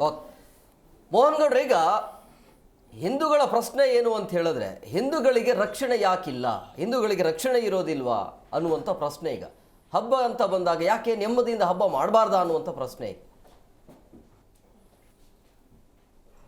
ಹೌದು, ಇವತ್ತು ನಾವು ಈ ಚಾಮರಾಜಪೇಟೆಯಲ್ಲಿ ನಡೆದಂಥ ಘಟನೆಯನ್ನು ನೋಡಿದೆ. ನಿನ್ನೆ ಮಹಿಳಾ ಭಕ್ತರು ಮತ್ತು ಚಿಕ್ಕ ಮಕ್ಕಳು ಸೇರಿ ಭಜನೆ ಮಾಡ್ತಾ ಪ್ರತಿ ವರ್ಷ ಅವರು ಅಲ್ಲಿ ಓಂ ಶಕ್ತಿ ಮೆರವಣಿಗೆಯನ್ನು ಮಾಡ್ತಾರೆ. ಮೆರವಣಿಗೆ ಮಾಡಬೇಕಾದ್ರೆ ಮಾರಣಾಂತಿಕವಾಗಿ ಅವ್ರ ಮೇಲೆ ಆಕ್ರಮಣವನ್ನು ಮಾಡಿದ್ದಾರೆ. ಜಮೀರ್ ಅಹಮದ್ ಖಾನ್ ಅವರ ವಿಧಾನಸಭಾ ಕ್ಷೇತ್ರದಲ್ಲಿ ನಿರಂತರವಾಗಿ ಈ ಥರ ಘಟನೆಗಳು ನಡೀತಾ ಇದೆ. ನಿನ್ನೆ ಅಲ್ಲಿ ಭಕ್ತರು ಪೊಲೀಸ್ ಠಾಣೆಯಲ್ಲಿ ಅವರು ಹೇಳುವಂತೆ ಈ ಹಿಂದೆ ಅವರು ನರಸಿಂಹ ಪೂಜೆ ಸಂದರ್ಭದಲ್ಲಿಯೂ ಆಕ್ರಮಣವನ್ನು ಮಾಡಿದ್ದಾರೆ. ಅಷ್ಟೇ ಅಲ್ಲ, ಅಲ್ಲಿ ಒಂದು ದೇವಸ್ಥಾನ ಇದೆ, ಅಯ್ಯಪ್ಪ ಮಾಲೆ ಧಾರೆ ಮಾಡಿದಂಥ ದೇವಸ್ಥಾನದಲ್ಲಿ ಅವರು ರಾತ್ರಿ ಅಲ್ಲಿ ಬಂದು ಬೆಂಕಿ ಹಚ್ತಾರೆ. ಅದೇ ರೀತಿಯಲ್ಲಿ ಏನು ಮಾಡ್ತಾರೆ ಅಂತ ಹೇಳಿದ್ರೆ ಮಾಂಸದ ಮುದ್ದೆಯನ್ನು ಹಾಕ್ತಾರೆ. ಎಲ್ಲೆಲ್ಲಿ ಹಿಂದೂಗಳು ಅಲ್ಪಸಂಖ್ಯಾತರಿದ್ದಾರೆ ಅಲ್ಲಿ ಹಿಂದೂಗಳ ಮೇಲೆ ದೌರ್ಜನ್ಯ, ಹಿಂದೂಗಳಿಗೆ ಹಬ್ಬ ಆಚರಣೆ ಮಾಡಲಿಕ್ಕೆ ಅವಕಾಶ ಕೊಡದೇ ಇರುವಂಥದ್ದು, ಹಿಂದೂಗಳ ಹತ್ಯಾಕಾಂಡ, ಈ ಥರ ಘಟನೆಗಳು ಪದೇ ಪದೇ ನಡೀತಾ ಇದೆ. ಇವತ್ತು ನಮ್ಮ ರಾಜ್ಯದಲ್ಲಿ ನೋಡಿದರೆ ನಾವು ಗಣೇಶೋತ್ಸವ ಇರ್ಬೋದು, ರಾಮನವಮಿ ಇರ್ಬೋದು, ಹನುಮಾನ್ ಜಯಂತಿ ಇರ್ಬೋದು, ಶಿವರಾತ್ರಿ ಇರ್ಬೋದು, ನವರಾತ್ರಿ ಇರ್ಬೋದು, ಯಾವುದೇ ಹಬ್ಬಗಳು ಹಿಂದೂಗಳನ್ನು ಆಚರಣೆ ಮಾಡಬೇಕಾದ್ರೆ ಗಣೇಶೋತ್ಸವದ ಮೆರವಣಿಗೆ ಮೇಲೆ ಮಾರಣಾಂತಿಕ ಕಲ್ಲು ತೂರಾಟ ಆಗತ್ತೆ, ಅಥವಾ ರಾಮನವಮಿ ಮೆರವಣಿಗೆ ಮೇಲೆ ಕಲ್ಲು ತೂರಾಟ ಆಗತ್ತೆ. ನಮ್ಮ ಮೆರವಣಿಗೆಗಳ ಮೇಲೆ ಯಾವಾಗ ಈಗ ಕೆಲವೊಂದು ಪ್ರದೇಶಗಳಲ್ಲಿ, ಮುಸ್ಲಿಂ ಬಾಹುಳ್ಯ ಪ್ರದೇಶಗಳಲ್ಲಿ ವಿಸರ್ಜನೆಗೆ ಹೋಗಬೇಕಾದ್ರೆ ಅಲ್ಲಿ ಕಲ್ಲು ತೂರಾಟ ಆಗತ್ತೆ. ಲಾಸ್ಟ್ ಟೈಮು ಮಂಡ್ಯದಲ್ಲಿ ಪೆಟ್ರೋಲ್ ಬಾಂಬನ್ನು ಸಹ ಹಾಕಿದ್ರು, ದಂಗೆ ಮಾಡಿ ಸುಮಾರು ಕೋಟ್ಯಾಂತರ ರೂಪಾಯಿಗಳನ್ನು ಹಾನಿ ಮಾಡಿದ್ರು. ಅಂದರೆ ಇವತ್ತು ನಮ್ಮ ರಾಜ್ಯದಲ್ಲಿ ಒಂದು ರೀತಿಯಲ್ಲಿ ಏನಾಗ್ತಿದೆ, ಕಾಂಗ್ರೆಸ್ ಸರ್ಕಾರ ಇವತ್ತು ಪೊಲೀಸ್ ಸ್ಟೇಷನ್ಗೆ ಬೆಂಕಿ ಹಾಕಿದವರ, ಅದೇ ರೀತಿಯಲ್ಲಿ ಗುಂಡಾ ಆ್ಯಕ್ಟ್ ಹೊಂದಿರತಕ್ಕಂತಹ ಗಂಭೀರ ಅಪರಾಧ ಪ್ರಕರಣಗಳನ್ನು ವಾಪಸ್ ತೆಗೆದುಕೊಳ್ತಾ ಇದೆ. ಅಷ್ಟೇ ಅಲ್ಲ, PFI ಆಕ್ಟಿವಿಸ್ಟ್ ಅಲ್ಲಿ ಅಂದರೆ ಈ ಹಿಂದೆ ದೇಶ ವಿರೋಧಿ ಭಯಂಕರವಾದಂಥ ಕಾನೂನು ಕೃತ್ಯಗಳಲ್ಲಿ ಭಾಗಿಯಾದಂಥವರ ಅಪರಾಧ ಪ್ರಕರಣಗಳನ್ನು ವಾಪಸ್ ತೆಗೆದುಕೊಳ್ತಾ ಇರೋದ್ರಿಂದ ಈ ಅಪರಾಧ ಮಾಡುವಂಥ ಅಪರಾಧಿಗಳಿಗೆ ಇವೆಲ್ಲವೂ ಒಂದು ರೀತಿಯಲ್ಲಿ ಕುಮ್ಮಕ್ ಸಿಗ್ತಾ ಇದೆ. ಹಾಗಾಗಿ ಸರಿಯಾಗಿ ಅವರಿಗೆ ಶಿಕ್ಷೆ ಸಿಗದೆ ಇರೋದ್ರಿಂದ, ಆ ಕೇಸ್ಗಳನ್ನು ವಾಪಸ್ ಪಡೆಯೋದ್ರಿಂದ ನಮ್ಮ ರಾಜ್ಯದಲ್ಲಿ ಏನಾಗ್ತಿದೆ ಅಂತ ಹೇಳಿದ್ರೆ ಒಂದ್ ರೀತಿಯಲ್ಲಿ ಭಯದ ವಾತಾವರಣ ನಡೀತಾ ಇದೆ, ಗುಂಡಾ ರಾಜ್ಯ ನಡೀತಾ ಇದೆ. ಹಾಗಾಗಿ ಈ ರೀತಿ ಹಿಂದೂಗಳು ಶಾಂತಿಯುತವಾಗಿ ತಮ್ಮ ಹಬ್ಬ ಉತ್ಸವ ಮೆರವಣಿಗೆಯನ್ನು ಮಾಡ್ಲಿಕ್ಕೆ ಸಾಧ್ಯ ಇಲ್ಲ. ಅಥವಾ ಇತ್ತೀಚೆಗೆ ನೀವು ಶಿವಮೊಗ್ಗದಲ್ಲಿ ನೋಡಿರ್ಬೋದು, ಒಬ್ಬ ರಾತ್ರಿ ಹಿಂದೂ ನಡ್ಕೊಂಡು ಹೋಗ್ಬೇಕಾದ್ರೆ ಅವನನ್ನ ಹಿಂದೂ ಅಂತ ಕೇಳಿ ಹಿಂದೂ ಹೇಳಿದ ತಕ್ಷಣ ಅವನ ಮೇಲೆ ಚಾಕುವನ್ನು ಹಾಕ್ತಾರೆ. ಅಂದ್ರೆ ಈ ಎಲ್ಲ ಘಟನೆಗಳು ನಾವು ನೋಡ್ತಿದ್ದೇವೆ. ನಮ್ಮ ರಾಜ್ಯದಲ್ಲಿ ಕಾನೂನಿಲ್ಲ, ಒಂದು ರೀತಿ ಗುಂಡಾ ರಾಜ್ಯ ಇದೆ. ಇತ್ತೀಚೆಗೆ ಬಕ್ರೀ ಸಮಯದಲ್ಲಿ ಇಡೀ ರಾಜ್ಯದಂತೆ ನಮ್ಮ ರಾಜ್ಯದಲ್ಲಿ ಗೋಹತ್ಯೆ ನಿಷೇಧ ಕಾಯ್ದೆ ಇದ್ರೂ ಸಹ ಲಕ್ಷಾಂತರ ಗೋವುಗಳನ್ನ ಕಾನೂನು ಬಾಹಿರವಾಗಿ ಸಾಗಾಟ ಮಾಡುವಂಥದ್ದು, ಹತ್ಯೆ ಮಾಡುವಂಥದ್ದು, ಹಾಡು ಹಗಲೇ ರಸ್ತೆ ಬದಿಗಳಲ್ಲಿ ಇವತ್ತು ಈ ತರ ಗೋಹತ್ಯೆ ಕಾನೂನನ್ನ ಉಲ್ಲಂಘನೆ ಮಾಡಿ, ನಿಯಮಗಳನ್ನು ಉಲ್ಲಂಘನೆ ಮಾಡಿ ಹತ್ಯೆ ಮಾಡ್ತಾ ಇರುವಂತದ್ದು ಗಮನಕ್ಕೆ ಬರುತ್ತೆ. ಆದರೆ ದುರಂತ ಅಂತ ಹೇಳಿದ್ರೆ ರಾಜ್ಯ ಸರ್ಕಾರ ಇವೆಲ್ಲವುಗಳ ಬಗ್ಗೆ ಒಂದು ಸಮುದಾಯವನ್ನು ಓಲೈಕೆ ಮಾಡ್ಲಿಕ್ಕಾಗಿ ಅವ್ರ ಮೇಲೆ ಸೂಕ್ತ ಕ್ರಮವನ್ನು ಕೈಗೊಳ್ಳದೇ ಇರೋದ್ರಿಂದಾಗಿ, ಸರಿಯಾದ ತನಿಖೆ ಮಾಡದೇ ಇರೋದ್ರಿಂದಾಗಿ, ಅವ್ರ ಮೇಲೆ ಸರಿಯಾದ ಗುಂಡಾ ಆಕ್ಟ್ ಇರ್ಬೋದು, ಈ ತರ ಬೇರೆ ಬೇರೆ ಪ್ರಕಾರ ಆಕ್ಟ್ಗಳನ್ನ ಹಾಕದೇ ಇರೋದ್ರಿಂದಾಗಿ ಇವತ್ತು ಅಪರಾಧಿಗಳಿಗೆ, ಮತಾಂಧರಿಗೆ ಇವತ್ತು ಕಾನೂನಿನ ಭಯ ಇಲ್ಲ. ಹಾಗಾಗಿ ಇವತ್ತು ಗುಂಡಾ ರಾಜ್ಯ ಇವತ್ತು ನಮ್ಮ ರಾಜ್ಯದಲ್ಲಿ ನಡೀತಾ ಇದೆ. ಕರ್ನಾಟಕ ಮತ್ತೊಂದು ಕೇರಳ ಆಗ್ತಾ ಇದೆಯಾ, ವೆಸ್ಟ್ ಬೆಂಗಾಲ್ ಆಗ್ತಾ ಇದೆಯಾ, ಕಾಶ್ಮೀರ ಆಗ್ತಾ ಇದೆಯಾ, ಬಾಂಗ್ಲಾದೇಶ ಆಗ್ತಾ ಇದೆಯಾ, ಆ ತರ ಭಯ ಇವತ್ತು ನಿರ್ಮಾಣ ಆಗಿದೆ. ಹಾಗಾಗಿ ರಾಜ್ಯ ಸರ್ಕಾರದ ಅಲ್ಪಸಂಖ್ಯಾತ ಓಲೈಕೆಯ ಧೋರಣೆ, ಅವರ ಬಗ್ಗೆ ಸಾಫ್ಟ್ ಕಾರ್ನರ್, ಮತಾಂಧರ ಓಲೈಕೆ, ಇತ್ತೀಚೆಗೆ ನಡೆದಿರುವಂತ ಕೋಗಿಲೆಯಲ್ಲಿ ಅಕ್ರಮ ಜಾಗದ ಸರ್ಕಾರಿ ಜಾಗ ಒತ್ತುವರಿ ಸರ್ ಮಾತಾಡೋಣ ಮಾಡ್ಕೊಂಡವರಿಗೆ ಸರ್, ಮತ್ತೊಬ್ರು ಗೆಸ್ಟ್ ಜಾಯ್ನ್ ಆಗಿದ್ದಾರೆ ನಾನು ಕಾರ್ಯಕ್ರಮಕ್ಕೆ. ಈ ಎಲ್ಲ ಘಟನೆಗಳು ಒಂದ್ ರೀತಿಯಲ್ಲಿ ಅವರಿಗೆ ಕುಮ್ಮಕ್ಕು ಕೊಡ್ತಾ ಇದೆ. ಓಕೆ ಓಕೆ ವಾಪಸ್ ಬರ್ತೀನಿ ಸರ್. ಸರ್ ಮತ್ತೊಬ್ಬರು ಗೆಸ್ಟ್ ಜಾಯ್ನ್ ಆಗಿದ್ದಾರೆ, ನಾನು ಕಾರ್ಯಕ್ರಮಕ್ಕೆ ವೆಲ್ಕಮ್ ಮಾಡ್ತೀನಿ. ಹೈಕೋರ್ಟ್ ವಕೀಲರಾಗಿರುವಂಥ ಅಮೃತೇಶ್ ಅವರು. ಸರ್ ಕಾರ್ಯಕ್ರಮಕ್ಕೆ ಆತ್ಮೀಯವಾದಂಥ ಸ್ವಾಗತ. ಸರ್ ಈ ಸಮಾಜ ವಿರೋಧಿ ಚಟುವಟಿಕೆಗೆ ಅಥವಾ ಈ ಶಕ್ತಿಗೆ ಸಪೋರ್ಟ್ ಮಾಡ್ತಾ ಇರೋರು ಯಾರು sir? Sir behind the screen ಅಂದರೆ ಮೊದಲೆಲ್ಲ ಬಿಹೈಂಡ್ ದಿ ಸ್ಕ್ರೀನ್ ಅಂತ ಹೇಳ್ತಿದ್ವು. ಈಗೇನು ಹಾಗೇನು ಹೇಳಬೇಕಾಗಲ್ಲ. You can find out these are the persons ಅಂತ ಡೈರೆಕ್ಟಾಗಿ ಹೇಳ್ಬೋದು. ಮೊದಲು ನೋಡಿ, ಇದಕ್ಕೆ ಬ್ಯಾಕ್ ಡ್ರಾಪಲ್ಲಿ ಮಾತಾಡ್ತಾ ಇವರು ಮೋಹನ್ ಗೌಡರು ಹೇಳಿದಾಗೇ ಹಿಂದೆ KJ ಹಳ್ಳಿ DJ ಹಳ್ಳಿಯಲ್ಲಿ ಪೊಲೀಸ್ ಸ್ಟೇಷನ್ ಅಂತಹ ಇದನ್ನೇ ಸುಟ್ಟು ಹಾಕಿದರು. ಕೊನೆಗೆ MLA ಮನೆಯೇ ಸುಟ್ಟುಬಿಟ್ರು. ಹೌದಾ? ಇದರಲ್ಲಿ ಯಾರ್ಯಾರ ಕೈವಾಡ ಇದೆ? ಆ ಮೇಯರ್ದು PA ಅವರೆಲ್ಲರೂ ಸಿಗಾಕೊಂಡ್ರು. ಆ ದೃಶ್ಯನ ನೀವು ನೋಡಿಬಿಟ್ರೆ ಎಲ್ಲೋ ವಾರ್ ಫೀಲ್ಡಲ್ಲಿ ಈ ವಾಹನಗಳು ಕೆಟ್ಟೋಗಿ ನಿಂತಿದೆಯೋ ಸುಟ್ಟು ಹೋಗಿ ನಿಂತಿದೆಯೋ ಅಂತ ಹಂಗಿತ್ತು ಅದು. ಯಾಕಂದರೆ ನಾವು ಅದನ್ನು ಪರ್ಸನಲ್ಲಾಗಿ ನಾವು ಅದರಲ್ಲಿ ಅದು ಪಬ್ಲಿಕ್ ಇಂಟ್ರೆಸ್ಟ್ ಎಲ್ಲ ಹಾಕಿ ಕೊನೆಗೆ ಆ ವಾಹನಗಳಿಗೆ ಪಬ್ಲಿಕ್ ಪ್ರಾಪರ್ಟಿಗೆ ಇದು ಮಾಡಿದ್ವಿ. ಅದರಲ್ಲಿ ನೇರವಾದ ಆಪಾದನೆ ಎಲ್ಲ ಒಂದೇ ಕೋಮಿನ ಇವರ ಮೇಲೆ ಇದ್ದಿದ್ದು. ಇವತ್ತು ಮದ್ದೂರಿಗೆ ಬಂದರೆ ಗಣಪತಿ ಹಬ್ಬದ ಇದ್ರದ್ದು ಸಹ ಅದು ಎಲ್ಲಿಂದ ಕಲ್ತೂರು ಬಂತು ಅದು ಮುಖ್ಯ. ಇವ್ರಿಗೆ ಏನಾಗ ಹೋಗ್ಬಿಟ್ಟಿದೆ ಅಂದರೆ ಪೊಲೀಸರುಗಳು ನಮ್ಮಲ್ಲೂ ಸಹ ಸ್ವಲ್ಪ ನಿಷ್ಕ್ರಿಯರಾಗಿದ್ದಾರೆ. ಯಾಕೆ ಇದನ್ನು ಹೇಳ್ತೀನಿ ಅಂದರೆ, ಇವತ್ತು ಪೊಲೀಸರುಗಳು ದೇವಸ್ಥಾನಗಳಿಗೆ ನುಗ್ಗಿ ಎಲ್ಲವನ್ನು ಶೋಧನೆ ಮಾಡ್ತಾರೆ. ಯಾಕೆ ಅವರು ಮದ್ರಸಗಳಲ್ಲಿ ಮತ್ತು ಈ ಅವರ ಮಾಸ್ಕ್ಗಳಲ್ಲಿ ಹೋಗಿ ನೋಡೋದಿಲ್ಲ? ಚೆಕ್ ಮಾಡಿ ನೀವು. ಸೆಕ್ಯೂರಿಟಿ ಚೆಕ್ ಎಲ್ಲ ಕಡೆನೂ ಮಾಡಲೇಬೇಕು ತಾನೆ. ನಿಮಗೇನೋ ಅದರಲ್ಲೇನೋ ಇದಿಲ್ಲ. ಕಾನೂನು ಪರಿಪಾಲನೆ ಮಾಡೋರು ಅದಕ್ಕೆ ಸರಿಯಾಗಿ ನಿಂತ್ಕೊಳ್ಳೋರು. ಇವತ್ತು JJ ನಗರದಲ್ಲಿ ನಡೆದಂಥ ಘಟನೆ ಇವತ್ತೇನೋ ಸಣ್ಣದಾಗಿ ಕಂಡಿರಬಹುದು. ನೋಡಿ ಅದು ಇನ್ನು ಮುಂದೆ ಅದು ಹೇಗೆ ಬೆಳ್ಕೊಂಡು ಹೋಗುತ್ತೆ ಅಂತ. ಆ ಏರಿಯಾದಲ್ಲಿ ಇರುವಂಥ ಎಲ್ಲ ದೇವಸ್ಥಾನಗಳಿಗೆ ವಾರಕ್ಕೊಂದ್ಸರಿ ಪೂಜೆ ಆದರೂ ಹೆಚ್ಚು. ಅಯ್ಯಪ್ಪ ಸ್ವಾಮಿ ಮಾಲಾಧಾರಿಗಳದ್ದು ಒಂದು ಏನೋ ನಡೀತಾ ಇದೆ. ಮತ್ತು ತದನಂತರ ಈ ಓಂ ಶಕ್ತಿ ಇದು ಒಂದಷ್ಟು ಅಲ್ಲಿ ಹೇಗೆ ಇದಾಗಿದೆ ಅಂದರೆ, ನಾವಲ್ಲ ಹೈಕೋರ್ಟ್ನ ನ್ಯಾಯಮೂರ್ತಿಗಳಿದ್ರು, ಒಂದು ಪಾಕಿಸ್ತಾನ ಇದ್ದೀರಿ ಗೌರಿಪಳ್ಳಿ ಅಂಥದ್ದು ಅಂತ ಹೇಳಿದರು. ನೇರವಾಗಿ ಹೇಳುವಂಥ ವಿಚಾರ. ಯಾಕಂದ್ರೆ ಹೇಳಿದಂದರೆ ಅಲ್ಲಿ ಆ ಥರದ ಜನ ಸೇರಿಕೊಂಡು ಇದು ಮಾಡ್ತಿದ್ದಾರೆ. ಹೈಕೋರ್ಟ್ನಿಂದ ಒಂದು ಸರಿ ಗೋರಕ್ಷಾ ಬಗ್ಗೆ ಒಂದು ಕೇಸ್ ಆದರೆ ಆ ಏರಿಯಾದಲ್ಲಿ ಮುಂದುಗಡೆಗೆ ಶೆಡ್ ಮುಂದೆ ಒಂದು 4-5 ವೆಹಿಕಲ್ ನಿಲ್ಲಿಸ್ತಾರೆ. ಒಳಗಡೆ ಇದು ಗೋವಿನ ಹತ್ಯೆ ನಡೀತಾ ಇದೆ. ಇಷ್ಟೆಲ್ಲ ನಮಗೆ ಕಣ್ಣಿಗೆ ಕಂಡ್ರೂ ಸಹ ಲಾ ಆ್ಯಂಡ್ ಆರ್ಡರ್ ಎಲ್ಲಿ ಹೋಯ್ತು? ಎಕ್ಸಾಕ್ಟ್ಲಿ ಯಾರು ಇದಕ್ಕೆ ಬೆಂಬಲ ಕೊಡೋರು? ಹಿಂದೆ ಅಲ್ಲಿಯ ಶಾಸಕರಿದ್ದಾರೆ, ಅದನ್ನು ನೇರವಾಗಿ ಹೇಳ್ಬೋದು. ಅವರೇನೋ ಒಂಥರ ಜೋಕರ್ ಥರ ಅಲ್ಲಿ ಇಲ್ಲಿ ನಿಂತ್ಕೊಂಡು ಕುಣಿದಾಡಿ ಹೇಳೋದು ಬೇರೆ. ಬಟ್ ಇಲ್ಲಿ ಎರಡು ಕೋಮಿನ ಬಗ್ಗೆ ಬಂದಾಗ ಎಲ್ಲರೂ ನನಗೆ ಓಟ್ ಹಾಕಿದ್ದಾರೆ, ನಾನು ಇಲ್ಲಿ ಶಾಂತಿಯನ್ನು ಕಾಪಾಡಬೇಕು, ಯಾವುದೇ ರೀತಿಯ ಗೊಂದಲ ಆಗಬಾರ್ದು ಅಂತ ನೋಡಬೇಕಾಗಿದ್ದು ಅವರ ಮೊದಲ ಆದ್ಯ ಕರ್ತವ್ಯ. ಮಾತಾಡೋಣ ಸರ್, ಬ್ರೇಕ್ನ ಸಮಯ ಆಗಿದೆ, ಬ್ರೇಕ್ ತೊಗೊಂಡು ಬಂದ್ಬಿಡ್ತೀನಿ. ಬ್ರೇಕ್ ಆದ ಬಳಿಕ ಈ ಕಲ್ಲು ತೂರಾಟ ಏನಾಗಿದೆಯಲ್ಲ, ಕಲ್ಲು ತೂರಿದವರು ಅಪ್ರಾಪ್ತರು ಅಂದರೆ ಬಾಲಕರು ಅಂತ ಹೇಳಲಾಗ್ತದೆ. ಹಾಗಾದರೆ ಆ ಬಾಲಕರ ಕೈಗೆ ಕಲ್ಲು ಕೊಟ್ಟವರು ಯಾರು? ಮತ್ತೊಬ್ಬರು ಗೆಸ್ಟ್ ಜಾಯ್ನ್ ಆಗಿದ್ದಾರೆ, ನಾನು ಕಾರ್ಯಕ್ರಮಕ್ಕೆ ವೆಲ್ಕಮ್ ಮಾಡಿಬಿಡ್ತೀನಿ. ಹೋರಾಟಗಾರರಾಗಿರುವಂಥ ತ್ರಿವೇಣಿ ಅವರು. ಮೇಡಮ್ ಅವರ ಕಾರ್ಯಕ್ರಮಕ್ಕೆ ಆತ್ಮೀಯವಾದಂಥ ಸ್ವಾಗತ. ಪದೇ ಪದೇ ಆ ಭಾಗದಲ್ಲಿ ಈ ರೀತಿ ಘಟನೆಗಳು ನಡೀತಾನೆ ಇರ್ತೀವಿ. ಫಸ್ಟ್ ಟೈಮ್ ಏನಲ್ಲ, ಅದು ಅಪರೂಪ ಅಂತ ಹೇಳಲ್ಲ, ಒಂಥರ ಹಿಂಸೆ ಅಂತ ಅನಿಸ್ತಾ ಇದೆ. ಹೌದು ಸರ್, ಯಾಕಂದರೆ ನಾನು ಇರೋದು ವಿಜಯನಗರದಲ್ಲೇ ನಾನು ಇರೋದು. ಬಟ್ ನಾವು ಅಲ್ಲೆಲ್ಲ ಓಡಾಡ್ತಾ ಇರ್ತೀವಿ, ಆಲ್ಮೋಸ್ಟ್ ಎಲ್ಲ ಓಡಾಡ್ತಾ ಇರ್ತೀವಿ. ವರ್ಷನೂ ಈ ಥರ ನಡೀತಾನೆ ಇರ್ತೈತೆ. ಅಯ್ಯಪ್ಪ ಸ್ವಾಮಿದಾಗಿರ್ಬೋದು, ಅವರು ಇದು ಮಾಡಬೇಕಾದ್ರೂ ಈ ಥರ ನಡೀತಾನೆ ಇರ್ತೈತೆ. ಮತ್ತು ಓಂ ಶಕ್ತಿದಿರ್ಬೋದು, ಅದನ್ನು ಕೂಡ ಅವರ ವರ್ಷ ಏನು ಅವರು ಮಾಡೋಂಥ ಪೂಜೆ ಕಾರ್ಯಕ್ರಮಕ್ಕೆ ಅಲ್ಲಿ ದೌರ್ಜನ್ಯ ಮಾಡ್ತಾನೆ ಇರ್ತಾರೆ. ರೆಗ್ಯುಲರಾಗಿ ಅದು ನಡೀತಾನೆ ಇರುತ್ತೆ. ಮತ್ತು ಅಲ್ಲಿ ಪೊಲೀಸ್ ವ್ಯವಸ್ಥೆಗಳಲ್ಲಿ ತುಂಬ ಏನು ಕಣ್ಣು ಮುಚ್ಕೊಂಡು ಕೂತಿದ್ದಾರೆ ಏನೋ ನನಗೆ ಗೊತ್ತಿಲ್ಲ. ಬಟ್ ಅದನ್ನು ಪಾಕಿಸ್ತಾನ ಅನ್ಕೊಬಿಟ್ಟಿದ್ದಾರೆ ಅವರು. ನಮ್ಮ ಇಂಡಿಯಾನೇ ಪಾಕಿಸ್ತಾನ ಅನ್ಕೊಬಿಟ್ಟಿರ್ಬೇಕು ಮೋಸ್ಟ್ಲಿ ಅನ್ಸುತ್ತೆ. ಅವರು ಕನ್ನಡಿಗರು ಕಣ್ಣು ಮುಚ್ಕೊಂಡು ಕೂತಿದ್ದಾರೆ ಅಂತಂದರೆ ಅವ್ರೇನು ಸುಮ್ಮನೆ ಕಣ್ಣು ಮುಚ್ಕೊಂಡು ಕೂತಿದ್ದಾರೆ ಅಂತ ಅಲ್ಲ. ಬಟ್ ಅವರಿಗೂ ರೋಷ ದ್ವೇಷ ಎಲ್ಲ ಇದೆ. ಬಟ್ ಅಂದರೆ ಮಾಡೋಕ್ಕೆ ಅವರು ನಿಂತ್ಕೊಂಡ್ರು ಮಾಡ್ತಾರೆ. ಬಟ್ ಇವ್ರು ಯಾಕೆ ಈ ಥರ ವರ್ಷ ಯಾಕೆ ಈ ಥರ ಇದು ಮಾಡ್ತಾರೆ ಅಂತ ಗೊತ್ತಿಲ್ಲ. ಆಗ್ತಾ ಇರುತ್ತೆ, ಹೌದೌದು, ಅಲ್ಲ ಆಗ್ತಾ ಇರುತ್ತೆ. ಯಾರು ನೆಕ್ಸ್ಟು ಅಲ್ಲಿ ಇಂದಿರಾ ಕ್ಯಾಂಟೀನ್ ಹತ್ರನೇ ಪಕ್ಕದಲ್ಲೇ ಇಂದಿರಾ ಕ್ಯಾಂಟೀನ್ ಇದೆ. ಅದು ಅವ್ರು ಏನು ಇದು ಮಾಡ್ತಾರೆ ಅಲ್ಲೊಂದು ಇಂದಿರಾ ಕ್ಯಾಂಟೀನ್ ನಡೀತಿರುತ್ತೆ. ರೆಗ್ಯುಲರ್ ಅವನು ಹ್ಯಾಂಡಿಕ್ಯಾಫ್ಟ್, ಅವನು ಮುಸ್ಲಿಮ್ಸೇನೆ, ಹ್ಯಾಂಡಿಕ್ಯಾಫ್ಟ್. ರೆಗ್ಯುಲರಾಗಿ ಅಲ್ಲಿ ಹೆಣ್ಮಕ್ಳಿಗೆ ಚಾಕು ತೋರಿಸೋದಿರ್ಬೋದು, ಪ್ರತಿಯೊಂದೂ ನಡೀತಾನೆ ಇರುತ್ತೆ. ಬಟ್ ಅಲ್ಲಿ ಎಷ್ಟೇ ಸ್ಟೇಷನ್ ಕಂಪ್ಲೇಂಟ್ ಕೊಟ್ಟರು ಅವನು ಹ್ಯಾಂಡಿಕ್ಯಾಫ್ಟ್ ಬಿಟ್ಟು ಕಳಿಸ್ಬಿಡ್ತಾರೆ ಅವನ್ನ, ಏನೂ ಕೇಳಲ್ಲ. ನಾವು ಅದನ್ನ ಕಂಪ್ಲೇಂಟು ಕೂಡ ಮಾಡಿದ್ದೀವಿ, ಎಲ್ಲ ಮಾಡಿದ್ದೀವಿ.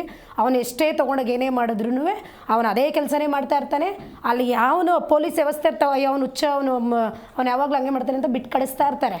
ಮತ್ತು ಹೆಣ್ಮಗಳು ಪಾಪ ನಾವು ಅದು ಟಿ ವಿನಲ್ಲಿ ನೋಡ್ತಾ ಇದ್ವಿ, ತುಂಬ ಓಪನ್ ಆಗಿ ರಕ್ತ ಸುರಿತಾ ಇದೆ.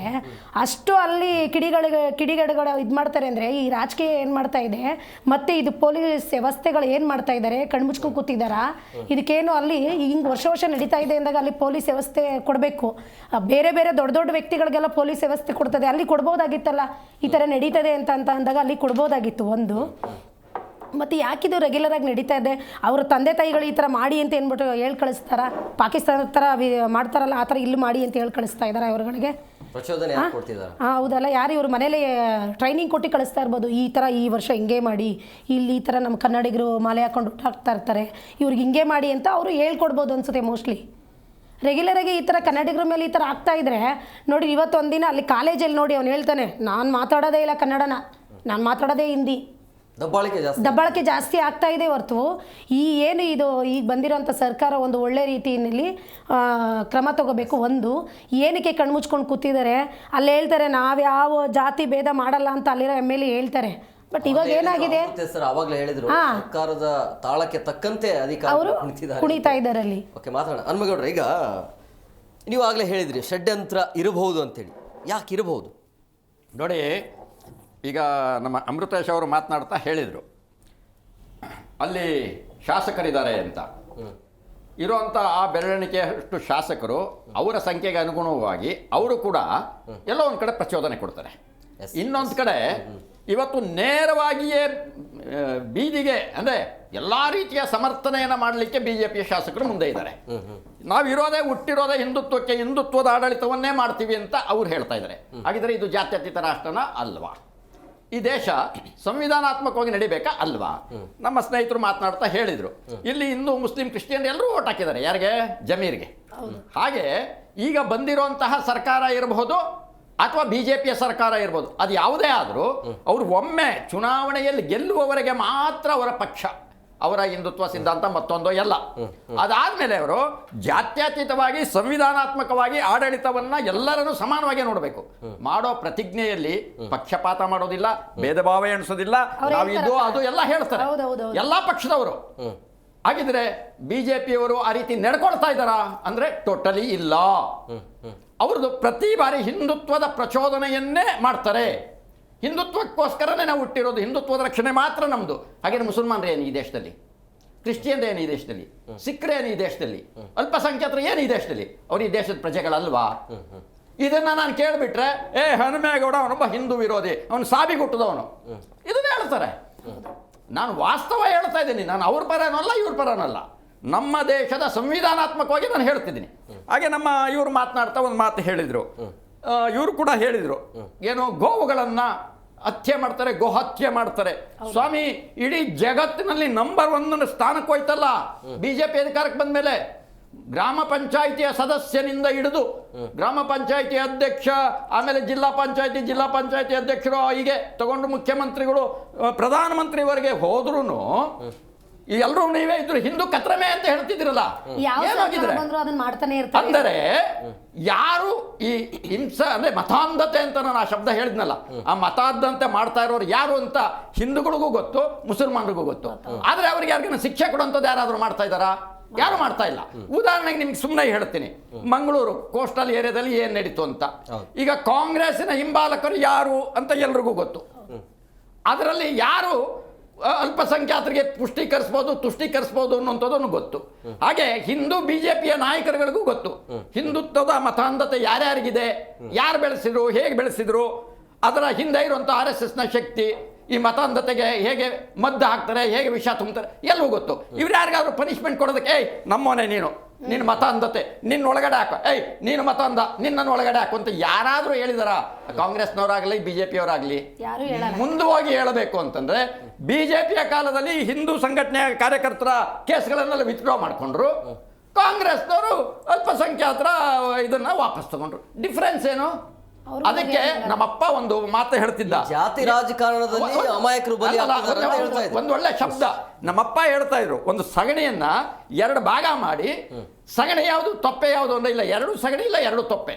ಇವತ್ತು ರಾಜಕೀಯ ಮೇಲಾಟಕ್ಕಾಗಿಯೇ ಇವತ್ತು ಈ ಮತಾಂಧತೆಗಳು ಅಥವಾ ಈ ಕೋಮು ಗಲಭೆಗಳು ಸೃಷ್ಟಿಯಾಗ್ತಾ ಇದ್ದಾವೆ. ಇದರಿಂದ ಅದು ಯಾವುದೇ ಪಕ್ಷ ಇರಲಿ, ಆ ಪಕ್ಷಗಳ ರಾಜಕೀಯದ ಷಡ್ಯಂತ್ರಗಳು ಇದಾವೆ. ಇದು ಯಾವುದು ಕೂಡ ಅಮಾಯಕರಿಂದ ಆಗ್ತಾ ಇರೋದಲ್ಲ, ಪ್ರಚೋದನೆಯಿಂದ ಆಗ್ತಾ ಇದೆ. ಅದು ಬಿಜೆಪಿ ಮತ್ತೆ ಕಾಂಗ್ರೆಸ್ ಅಥವಾ JDS ಯಾವುದು ಬೇಕಾದ್ರೂ ಇರ್ಬೋದು. ಮೋಹನ್ ಗೌಡ್ರ, ಈಗ ಪದೇ ಪದೇ ಆ ಭಾಗದಲ್ಲಿ ಈ ರೀತಿ ಘಟನೆ ಆಗ್ತಾ ಇದ್ರು ಕೂಡ ಪೊಲೀಸ್ ಇಲಾಖೆ ಏನ್ ಮಾಡ್ತಾ ಇದೆ ಅಂತ ಹೇಳಿ ಖಾಕಿ ಏನ್ ಮಾಡ್ತಾ ಇತ್ತು? ಅವ್ರಿಗೆ ಖಾಕಿಗೆ ಇನ್ಸೈಡ್ ಮಾಹಿತಿ ಇರುತ್ತಲ್ವಾ? ನೋಡಿ, ಇದರಲ್ಲಿ ಬಹಳ ಮುಖ್ಯವಾಗಿ ಏನಂತ ಹೇಳಿದ್ರೆ, ಜಮೀರ್ ಅಹಮದ್ ಖಾನ್ ಅವರ ಒಂದು ವಿಧಾನಸಭಾ ಕ್ಷೇತ್ರ ಚಾಮರಾಜಪೇಟೆಯಲ್ಲಿ ಅಲ್ಲಿ ಈ ಹಿಂದೆ ಅನೇಕ ಘಟನೆಗಳು ನಡೆದಿದೆ. ಜಮೀರ್ ಅಹಮದ್ ಖಾನ್ ಅವರು ಅಲ್ಲಿನ ಒಂದು ಗೋವಿನ ಪಶು ಇಲಾಖೆಯನ್ನ ಸುಮಾರು 150 ಕೋಟಿ ರೂಪಾಯಿ ಬೆಲೆ ಬಾಳುವಂತ 2 ಎಕರೆ ಜಮೀನು ಇರುವಂತ ಪಶು ಇಲಾಖೆಯನ್ನ ಅಲ್ಪಸಂಖ್ಯಾತ ಇಲಾಖೆಯ ಮದ್ರಸ ಮಾಡ್ಲಿಕ್ಕೆ ನೋಡಿದ್ರು. ಅದ್ರ ವಿರುದ್ಧ ಎಲ್ಲ ಹಿಂದೂ ಸಂಘಟನೆಗಳು ಹೋರಾಟವನ್ನು ಮಾಡಿದ್ರು, ಸ್ಥಳೀಯರು ಹೋರಾಟವನ್ನು ಮಾಡಿದ್ರು. 2 ಬಾರಿ ಅಲ್ಲಿ ಗೋವಿನ ಕೆಚ್ಚಲು ಅಂದ್ರೆ ಕೆಚ್ಚಲನ್ನ, ಒಂದು ಅಮಾಯಕ ಮೂಕ ಪ್ರಾಣಿಯ ಗೋವಿನ ಕೆಚ್ಚಲನ್ನ ಕೊಯ್ದು ವಿಕೃತಿಯನ್ನ ಮೆರೆದಿದ್ರು. ಅದರ ನಂತರ ಅಲ್ಲಿ BBMP ಆಟದ ಮೈದಾನ ಏನಿದೆ ಚಾಮರಾಜಪೇಟೆಯಲ್ಲಿ, ಅಲ್ಲಿ ಕನ್ನಡ ರಾಜ್ಯೋತ್ಸವ ಆಚರಣೆ ಮಾಡಬೇಕು, ಸ್ವಾತಂತ್ರ್ಯೋತ್ಸವ ಆಚರಣೆ ಮಾಡಬೇಕು. ಯಾಕಂದ್ರೆ ಅದು BBMP ಆಟದ ಮೈದಾನ ಇದೆ. ಅಲ್ಲಿ ಹಿಂದೂಗಳಿಗೆ ನಾವು ಏನಾದ್ರೂ ಗಣೇಶೋತ್ಸವ ಆಚರಣೆ ಶಾಂತಿಯುತವಾಗಿ ಮಾಡ್ತೇವೆ ಅಂತೇಳಿ ಪೊಲೀಸರು ಪರ್ಮಿಷನ್ ಕೊಡೋದಿಲ್ಲ. ಅದು BBMP ಆಟದ ಮೈದಾನ ಆದ್ರೂ ಅಲ್ಲಿ ಏನಾಗಿದೆ, ಒಂದು ರಿಪಬ್ಲಿಕ್ ಆಫ್ ಚಾಮರಾಜಪೇಟೆ, ನಮ್ಮ ಜಮೀರ್ ಅಹಮದ್ ಖಾನ್ ಅವರದ ಕಾನೂನೇ ನಡೆಯುವುದಲ್ಲಿ, ಅಲ್ಲಿ ಯಾವುದೇ ದೇಶದ ಸಂವಿಧಾನ, ಮಾನ್ಯ ಸರ್ವೋಚ್ಚ ನ್ಯಾಯಾಲಯ, ಕರ್ನಾಟಕ ಸರ್ಕಾರದ ಯಾವುದೇ ಸರ್ವ ಜನಾಂಗದ ಶಾಂತಿಯ ತೋಟದ ಇದು ನಡೆಯುವುದಿಲ್ಲ. ನಿಮ್ಗೆ ಒಂದು ಉದಾಹರಣೆ ಹೇಳ್ತೇನೆ. ಜಮೀರ್ ಅಹಮದ್ ಖಾನ್ ಅವರ ವಿಧಾನಸಭಾ ಕ್ಷೇತ್ರ ಅಲ್ಲಿ ಬರುವಾಗ, ನೀವು ಅಲ್ಲಿ ಈ ಕಾಮಾಕ್ಷಿ ಹಾಗೆ ಮುಂದೆ ನೀವು ಅಲ್ಲಿ ಬರುವಾಗ ಅಲ್ಲೊಂದು ಧಾರ್ಮಿಕ ದತ್ತಿ ಇಲಾಖೆ ಅಡಿಗೆ ಒಳಪಟ್ಟಂತ 3 ದೇವಸ್ಥಾನಗಳಿದೆ. ಅಲ್ಲಿ ಒಂದು ದೇವಸ್ಥಾನ ಶಿವನ ದೇವಸ್ಥಾನ. ಆ ದೇವಸ್ಥಾನವನ್ನ ಅಲ್ಲಿನ ಸ್ಥಳೀಯ ಮುಸಲ್ಮಾನರು ಅಲ್ಲ ಕಬಳಿಸಿದ್ದಾರೆ. ಆ ದೇವಸ್ಥಾನದ ಪಕ್ಕದಲ್ಲಿ ಮಾಂಸವನ್ನ, ಚಿಕನ್ ಅನ್ನ, ಮಟನ್ ಅನ್ನ ಮಾರಾಟ ಮಾಡ್ತಾರೆ. ಧಾರ್ಮಿಕ ದತ್ತಿ ಇಲಾಖೆಯ ಅಧಿಕಾರಿಗಳಿಗೆ ಅನೇಕ ಬಾರಿ ಆ ದೇವಸ್ಥಾನದ ಸರ್ಕಾರದ ನಿಯಮದ ಪ್ರಕಾರ ದೇವಸ್ಥಾನದ 100 ಮೀಟರ್ ದೂರದಲ್ಲಿ ಯಾವುದೇ ಮಾಂಸದ ಅಂಗಡಿಗಳು ಇರಬಾರದು ಅಂತೇಳಿ ರೂಲ್ಸ್ ಇದೆ. ಆ ಬಗ್ಗೆ ಅದನ್ನ ತೆರವು ಮಾಡ್ಲಿಕ್ಕೆ ಅನೇಕ ಬಾರಿ ಮನವಿ ಮಾಡಿದ್ರು ಸಹ ಧಾರ್ಮಿಕ ದತ್ತಿ ಇಲಾಖೆಯ ಅಧಿಕಾರಿಗಳಿಗೆ ತನ್ನ ದೇವಸ್ಥಾನದ ಜಮೀನನ್ನು ಜಮೀರ್ ಅಹಮದ್ ಖಾನ್ ಅವರ ವಿಧಾನಸಭಾ ಕ್ಷೇತ್ರದಲ್ಲಿ ರಕ್ಷಣೆ ಮಾಡಿಕೊಳ್ಳದಾದಂತ ದಯನೀಯ ಸ್ಥಿತಿ ಇದೆ. ಅಲ್ಲಿ ರಿಪಬ್ಲಿಕ್ ಆಫ್ ಜಮೀರ್ ಅಹಮದ್ ಖಾನ್ ಅವರ ಕಾನೂನೇ ನಡೆಯುವಂತದ್ದು. ಈಗ ನಿನ್ನೆ ನಡೆದಂತ ಪ್ರಕರಣದಲ್ಲಿ ಈ ಪ್ರಕರಣವನ್ನ ವ್ಯವಸ್ಥಿತವಾಗಿ ಮುಚ್ಚಿ ಹಾಕ್ತಾರೆ. ನೋಡಿ, ಈಗಾಗಲೇ ಅಮಾಯಕ ಬಾಲಕರನ್ನ ಬಂಧನವನ್ನ ಮಾಡಿದ್ದಾರೆ. ಅಂದ್ರೆ ಬಾಲಕರನ್ನ ಬಂಧನ ಮಾಡಿದ್ದಾರೆ. ಈಗ ಅವ್ರ ಬಗ್ಗೆ ಯಾವ ತರ ಸ್ಟೇಟ್ಮೆಂಟ್ ಕೊಡ್ತಿದ್ದಾರೆ, ಅದೇನೋ ಬಾಲಕರೇನೋ ತಪ್ಪು ಮಾಡ್ಬಿಟ್ಟಿದ್ದಾರೆ ಅಂತೇಳಿ. ಹಾಗಾಗಿ ಇದು ಏನಂತ ಹೇಳಿದ್ರೆ, ಈ ಪ್ರಕರಣದಲ್ಲಿ ನಿಜವಾದ ಆರೋಪಿಗಳು ಹೊರಗೋಗ್ತಾರೆ. ಏನಂತ ಹೇಳಿದ್ರೆ, ಯಾರನ್ನೋ ಇದು ಮಾಡಿ ನಂತರ ಬಾಲಕರು ಅಪ್ರಾಪ್ತರು ಅಂತೇಳಿ ಅವರನ್ನ ಬಿಡುಗಡೆ ಮಾಡ್ತಾರೆ. ನಿಜವಾದ ಆರೋಪಿಗಳು ಹೊರಗಡೆ ಉಳಿತಾರೆ. ಹಾಗಾಗಿ ನಿಷ್ಪಕ್ಷಪಾತ ತನಿಖೆ ಆಗುವುದು ಅಂದ್ರೆ ಬಾಲಕರನ್ನ ಮುಂದೆ ಬಿಟ್ಟಿದ್ದಾರೆ ಅಂತ, ಕೆಲಸ ಮಾಡಿದವರು ಬೇರೆ. ಈ ಪ್ರಕರಣವನ್ನು ನೋಡಿದಾಗ ಇದರ ಹಿಂದೆ ಕುಮ್ಮಕ್ಕು ಕೊಡುವವರು, ಈ ಘಟನೆಯ ಪಿತೂರಿ ಮಾಡುವವರು, ಷಡ್ಯಂತ್ರ ಮಾಡಿದವರು ಬೇರೆ ಇದ್ದಾರೆ. ನಿಷ್ಪಕ್ಷಪಾತವಾದಂತಹ ಪ್ರಾಮಾಣಿಕ ತನಿಖೆ ಆದ್ರೆ ಮಾತ್ರ ಅದ್ರ ಹಿಂದೆ ಯಾರಿದ್ದಾರೆ ಎಲ್ಲವೂ ಗೊತ್ತಾಗುತ್ತೆ. ಯಾಕಂದ್ರೆ ಇದು 3 ವರ್ಷದಿಂದ ನಿರಂತರವಾಗಿ ಆಕ್ರಮಣ ನಡೀತಾ ಇದೆ ಅಲ್ಲಿ. ಕಳೆದ ವರ್ಷ ಘಟನೆ ಆದಾಗ ಈ ವರ್ಷ ಮೆರವಣಿಗೆ ಮಾಡ್ಬೇಕಾದ್ರೆ ಅಥವಾ ಈ ವರ್ಷ ಮಾಡ್ಬೇಕಾದ್ರೆ ಸರ್ಕಾರ ಪೊಲೀಸ್ ಅಧಿಕಾರಿಗಳು ಕಾಳಜಿ ತೆಗೆದುಕೊಳ್ಬೇಕು. ಇಲ್ಲಿ ಸೆನ್ಸಿಟಿವ್ ಪ್ಲೇಸ್ ಇದೆ, ಹಿಂದೂ ಉತ್ಸವದ ಮೇಲೆ ಮೆರವಣಿಗೆ ಆಗತ್ತೆ, ಅಟ್ಯಾಕ್ ಆಗತ್ತೆ. ಲಾಸ್ಟ್ ಟೈಮ್ ಅನೇಕ ಘಟನೆಗಳು ನಡೆದಿರುವಾಗ ಯಾಕೆ ಸರ್ಕಾರ ಪ್ರಿಕಾಷನರಿ ಮೆಸರ್ ತಗೊಂಡಿಲ್ಲ? ಅಮೃತ ಸರ್, ಈಗ ಪ್ರಮುಖವಾಗಿ ಈ ಕಲ್ಲನ್ನು ಯಾರು ಎಸೆದ್ರಲ್ಲ ಬಾಲಕರು ಅಂತ ಹೇಳಲಾಗ್ತಾ ಇದೆ. ಅವರಿಗೆ ಕಾನೂನು ಕ್ರಮ ಹೇಗಿರುತ್ತೆ? ಅದು ಪ್ಲಸ್ ಇದು ಬಾಲಕರಿಗೆ? ಅಲ್ಲ, ಜುವೆನೈಲ್ ಜಸ್ಟಿಸ್ ಇದೆ, ಅದಕ್ಕೆ ಇದು ಮಾಡ್ಬೋದು, ಕಾನೂನು ಕ್ರಮ ತಗೊಳ್ಳೋದು. ಕಾನೂನು ಕ್ರಮ ತಗೊಳ್ಳೋರೇ ಅತ್ಯಂತ ಕೆಳಮಟ್ಟದ ಒಂದು ಪದ ಷಂಡ್ರು ಅಂತ ಹೇಳುವಂಥದ್ದು. ಪೊಲೀಸ್ ಸ್ಟೇಷನ್ನಲ್ಲಿ ಇರೋಂತಹ ಇವರು ಕಾನೂನಿನ ಕ್ರಮ ತಗೊಳ್ಳೋ. ಯಾಕೆ ನಿಮಗೆ ಇನ್ಸಿಡೆಂಟ್ ವೈಸ್ ಹೇಳ್ತೀನಿ. ಹಸುವಿನ ಕೆಚ್ಚಲು ಕುಯ್ದಾಗ ಅದನ್ನು ಮೋಹನ್ ಗೌಡ್ರು ಹೇಳಿದ್ರಲ್ಲ, ಇವನಿದ್ದಾರೆ ಹುಚ್ಚ ಇದ್ದೆ, ಅವನು ಇನ್ಸೇನ್ ರೀ, ದೋ ಹಿ ಬಿಲಾಂಗ್ಸ್ ಟು ದಟ್ ಕಮ್ಯುನಿಟಿ. ಅವನು ಗೊತ್ತಿಲ್ಲ ಮಾಡಿಬಿಟ್ಟ. ಇಂದಿರಾ ಕ್ಯಾಂಟೀನ್ಲಿ ಮೇಡಮ್ ಹೇಳಿದ್ರಲ್ಲ, ಅವನು ಹ್ಯಾಂಡಿಕ್ಯಾಪ್ ರೀ ಪೊಲೀಸ್ ಸ್ಟೇಷನಲ್ಲಿ. ನೀವು how you are going to bypass crime. ಕಲ್ತೂರಾಟದಲ್ಲಿ ಈಗ ನೀವು ಬಾಲಕರು ಹೇಳಿದ್ರಿ, ಮದ್ದೂರಿನಲ್ಲಿ ಹುಡುಗರುಗಳು ಎಷ್ಟಿದ್ದು ಅಂದರೆ you have to say like this. ಇದನ್ನೇ ನೀವು ಈ ಕಡೆ ಬದಿಗೆ ನೋಡಿ. ಅದೇ ನಮ್ಮ ಹಿಂದೂ ಕಾರ್ಯಕರ್ತರು ಯಾರಾದರೂ ಮಾಡಿದರೆ ಅವ್ರನ್ನ ದೊಡ್ಡ ಟೆರರಿಸ್ಟ್ ಆಗಿ ತೋರಿಸಿ ಪೊಲೀಸು ವ್ಯವಸ್ಥೆಯಲ್ಲಿ ಅವ್ರನ್ನ ಒದ್ದು ಒಳಗಡೆ ಹಾಕಿ ಎಲ್ಲ ಮಾಡ್ತಿದ್ರು. ನಮಗೆ ಬೇಕೋ ಬೇಡೋ ಭಾಳ ಖುಷಿ ಅಂತೇಳಿದರೆ, ಖುಷಿಗೂ ಹೇಳ್ಬೋದು, ಅವಮಾನಕ್ಕೂ ಹೇಳ್ಬೋದು. ಇಡೀ ದೇಶಕ್ಕೆ ಮಾದರಿಯಾಗಿ ನಮ್ಮ ಹೋಮ್ ಮಿನಿಸ್ಟರ್ ಒಬ್ಬರು ಇದ್ದಾರೆ ನಮ್ಮ ಕರ್ನಾಟಕದಲ್ಲಿ. ಏನೇ ಬಂದರೂ ಆ ಕಡೆಗೆ ಈ ಕಡೆಗೆ ಅಳ್ಳಾಡಂಗಿಲ್ಲ, ಖಡಕ್ಕಾಗಿ ಯಾವುದೂ ತೀರ್ಮಾನ ತೊಗೊಳಂಗಿಲ್ಲ. ಸೆಂಟ್ರು ಕೇಳಿ ನೋಡ್ತೀನಿ. ನನಗೆ ಈಗ ಸುದ್ದಿ ಬಂದಿದೆ, ನಮ್ಮ ಅಧಿಕಾರಿಗಳಿಗೆ ಹೇಳಿದ್ದೀನಿ, ನೋಡೋಣ. ನನಗೆ ಇದು ಗೊತ್ತಾಗಿಲ್ಲ. ಅಲ್ಲ, ನಮ್ಮ ಕರ್ನಾಟಕದ ದೌರ್ಭಾಗ್ಯ ಅನ್ಬೋದು. Especially total failure of the police ವ್ಯವಸ್ಥೆ, ಲಾ ಆ್ಯಂಡ್ ಆರ್ಡರು ಇಲ್ಲಿ. ಎರಡನೇದು, ಅದಕ್ಕೆ ತಾಳಕ್ಕೆ ತಕ್ಕ ಹಾಗೆ ವಿರೋಧ ಪಕ್ಷಗಳು ಹಾಗೆ ಇದೆ. ನಾನು ಯಾವುದೇ ಇಲ್ಲ, ವಿರೋಧ ಪಕ್ಷ ಅಂದರೆ ಒಬ್ಬರ ವಿರೋಧ ಪಕ್ಷದ ನಾಯಕ ಒಂದು ಪ್ರೆಸ್ ಮೀಟ್ ಮಾಡ್ತಾರೆ, ಅದಕ್ಕೊಂದು ಗಾಂಭೀರ್ಯತೆ ಇರ್ತದೆ, ಮಾತಾಡೋ ಆ ಕಾರ್ಯವೈಶಲ್ಯನೇ ಬೇರೆ. ಇಲ್ಲಿ ವಿರೋಧ ಪಕ್ಷದ ನಾಯಕರು ನಮ್ಮ ಈ ಜೆ ನಗರದ ಹುಡುಗರು ಮಾತಾಡ್ದಂಗೆ ಒಂದು ಮಾತಾಡೋ ರೀತಿ ಇದೆಯಲ್ಲ, ನಿಜವಲ್ಲ. ಒಬ್ಬ ವಿರೋಧ ಪಕ್ಷದ ನಾಯಕ ಅಂದರೆ it is A cabinet rank. He can ಎಲ್ಲ ಡಿಪಾರ್ಟ್ಮೆಂಟ್ಗಳೆಲ್ಲ ಹುಳುಕುಗಳನ್ನು ಹೊರಗಡೆ ತೆಗೆದು ಹೇಳಿ ಅದನ್ನು ಕಡಾಖಂಡಿತವಾಗಿ ಖಂಡಿಸುವಂತಹ ಒಂದು ಇದಿರಬೇಕು. ಅದು ಇಲ್ಲ ಇಲ್ಲಿ ಇವತ್ತು. ವಿರೋಧ ಪಕ್ಷ ಇದೆ, ಒಂದು ನಾಮಕಾಸ್ತಾಗಿದೆ. I think hand in glove ಇದ್ದರೂ ಇರ್ಬೋದು. ನಾನು ನೇರವಾಗಿ ಹೇಳ್ತೀನಿ, ಇದು ಹ್ಯಾಂಡ್ ಇನ್ ಗ್ಲೋ ಇದ್ರೂ ಇರ್ಬೋದು. ಇವತ್ತು ಕೋಗಿಲಿಗೆ ತೊಗೊಂಡ್ರು, ಹೌದಾ? ಅಲ್ಲಿಂದ ನೆಕ್ಸ್ಟು ಇದಕ್ಕೆ ಹೋದರು, ಬಳ್ಳಾರಿ ಇನ್ಸಿಡೆಂಟ್ ನಡೀತು. ಇವತ್ತು ಈ ಇನ್ಸಿಡೆಂಟಿಗೆ ಇನ್ನೂ ಯಾರೂ ಬಾಯಿ ಬಿಟ್ಟಿಲ್ಲ ವಿರೋಧ ಪಕ್ಷದವರು. ಆಮೇಲೆ ಬರ್ತಾರೆ, ಅವೆರಡು ಎಪಿಸೋಡ್ ಮುಗೀತು, ಈ ಎಪಿಸೋಡಿಗೆ ಬರ್ರಯ್ಯ ಅಂತ. ಇದರಿಂದ ನಾನು ಹೇಳ್ತೀನಿ, ಇದಕ್ಕೆ ಒಂದು ಸಾಮೂಹಿಕ ಹೋರಾಟ ಆಗದೇ ಏನೂ ಆಗೋದಿಲ್ಲ. ನೇರವಾಗಿ ಹೇಳಬೇಕಂದ್ರೆ ಸಾಮೂಹಿಕ ಹೋರಾಟ, ಸಂಘಟನೆಗಳು, ಹಿಂದೂ ಸಂಘಟನೆಗಳು, ಅದರ ಜೊತೆಯಲ್ಲಿ ಇಲ್ಲಿ ಅವ್ರು ಹೇಳಿದರು ಕನ್ನಡಿಗರದು ಇವ್ರದ್ದು ಪಾಕಿಸ್ತಾನದ್ದು ಅಂತ ಹೇಳೋದು. ಎಲ್ಲಿದೆ ಇವತ್ತು? ಭಾಳ ದೊಡ್ಡ ಜಾಗ ಹಾರಾಡ್ತಾರಲ್ಲ ಕನ್ನಡ ಸಂಘಗಳು. ಬನ್ನಿ ನೋಡೋಣ ಕನ್ನಡ ಸಂಘಗಳು. ಅಲ್ಲಿ ಅಷ್ಟೆಲ್ಲ ಗಲಾಟೆ ಆದರೆ ಇದು ಕರ್ನಾಟಕದ ಒಳಗಡೆ ಇದೆ, ಇದು ಪಾಕಿಸ್ತಾನದೊಳಗಿಲ್ಲ, ನಾವು ಕನ್ನಡಿಗರು, ನೀವು ಸ್ವಲ್ಪ ಕಂಟ್ರೋಲಲ್ಲಿ ಇರಿ ಅಂತ ಹೇಳೋಂಥ ಮಾತುಗಳು ಎಲ್ಲಾದರೂ ಯಾವುದಾದ್ರೂ ಒಂದು ಸಂಘಟನೆಯಿಂದ ಬರ್ತದಾ? ಇವತ್ತು ಹಾದಿಗೊಂದು ಬೀದಿಗೊಂದು ಸಂಘಟನೆಗಳು ಇರ್ಬೋದು, ಕನ್ನಡ ಸಂಘಟನೆಗಳು, ಹಾಗೆ ಹೀಗೆ ಅಂತ.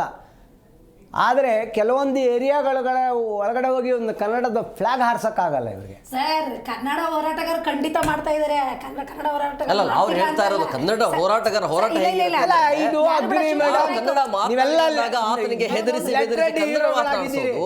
ಎಲ್ಲಿ ಬ್ಯಾನರ್ ಇದ್ದಾಗ, ಅದೇ ಎಲ್ಲಿ ಬೋರ್ಡ್ ಇದ್ದಾಗ ಬೋರ್ಡ್ ಅನ್ನು ತೆಗೆಸೋದು ಮಾತ್ರ ಆಗ್ತಾ ಇದೆ.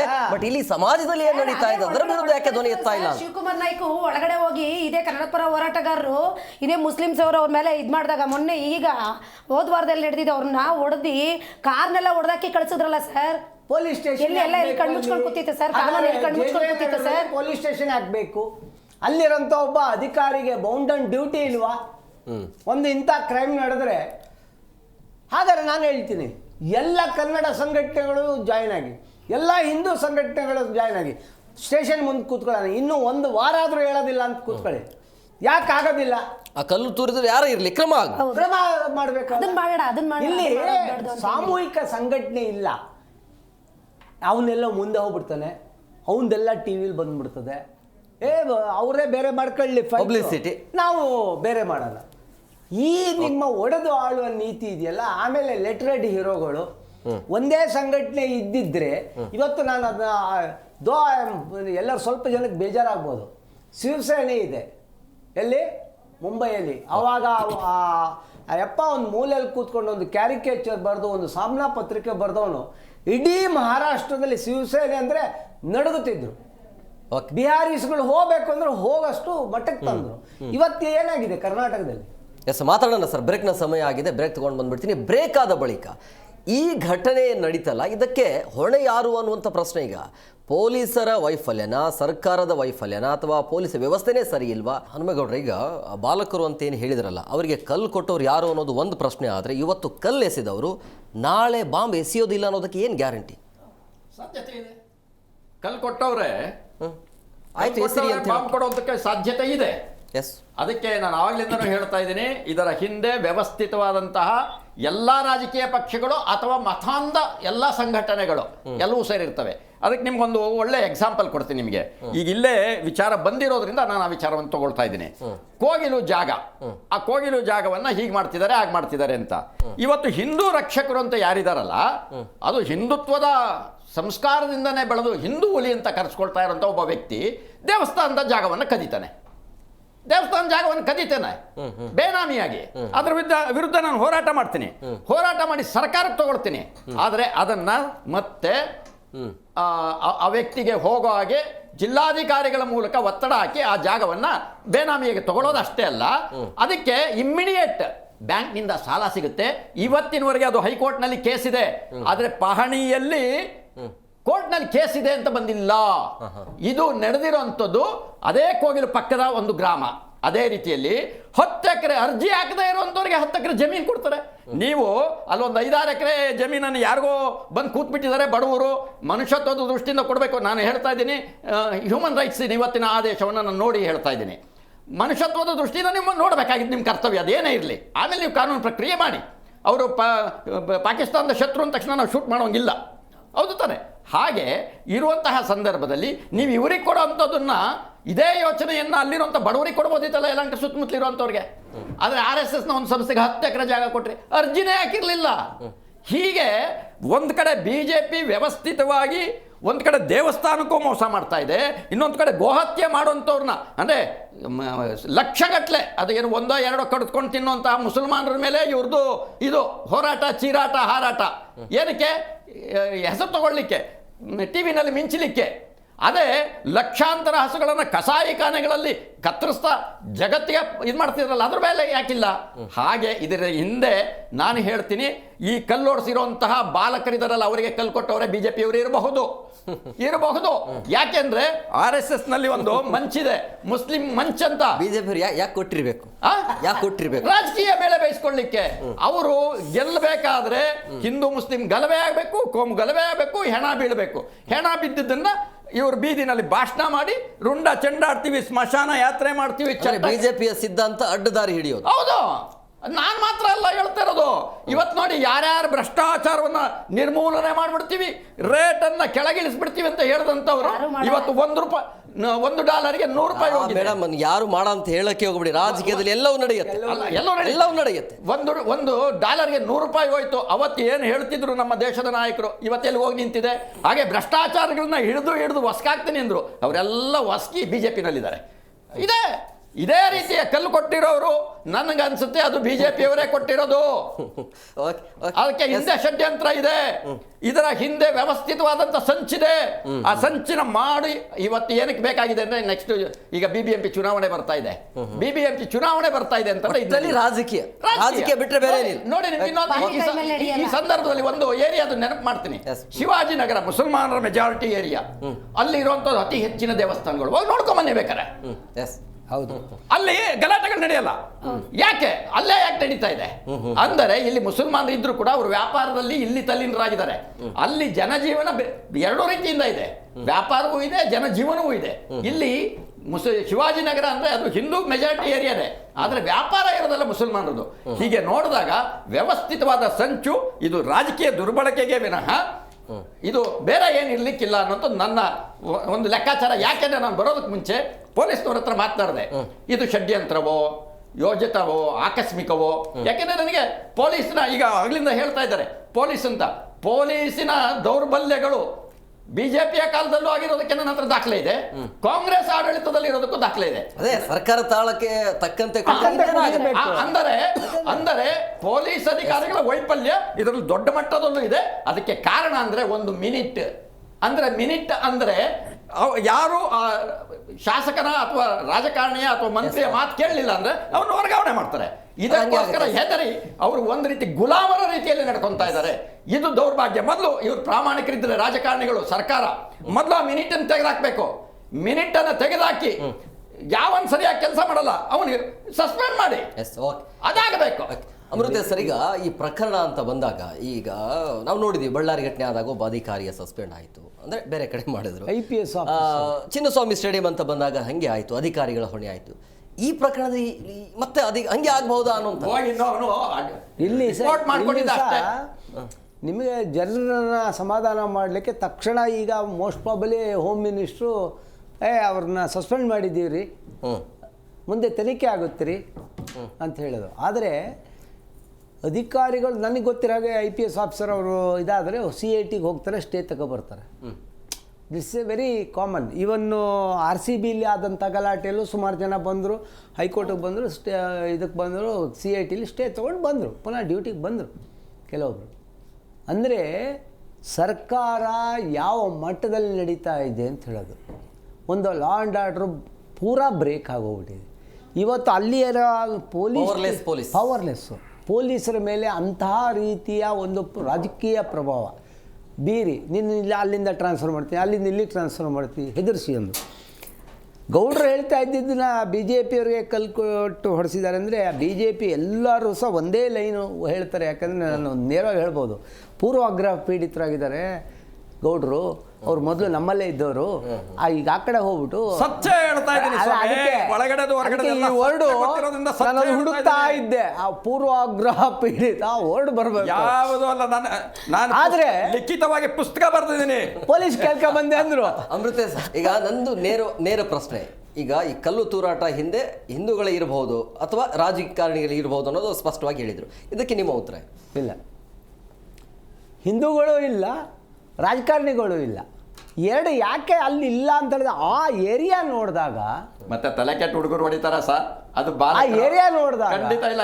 ಯಾರು ಅಲ್ಲಿ ಜನಸಾಂದ್ರತೆ ಹೆಚ್ಚಿಗೆ ಯಾರಿರೋದು? ಮುಸ್ಲಿಂ ಸಮುದಾಯ ಹೆಚ್ಚಿಗೆ ಇದೆ.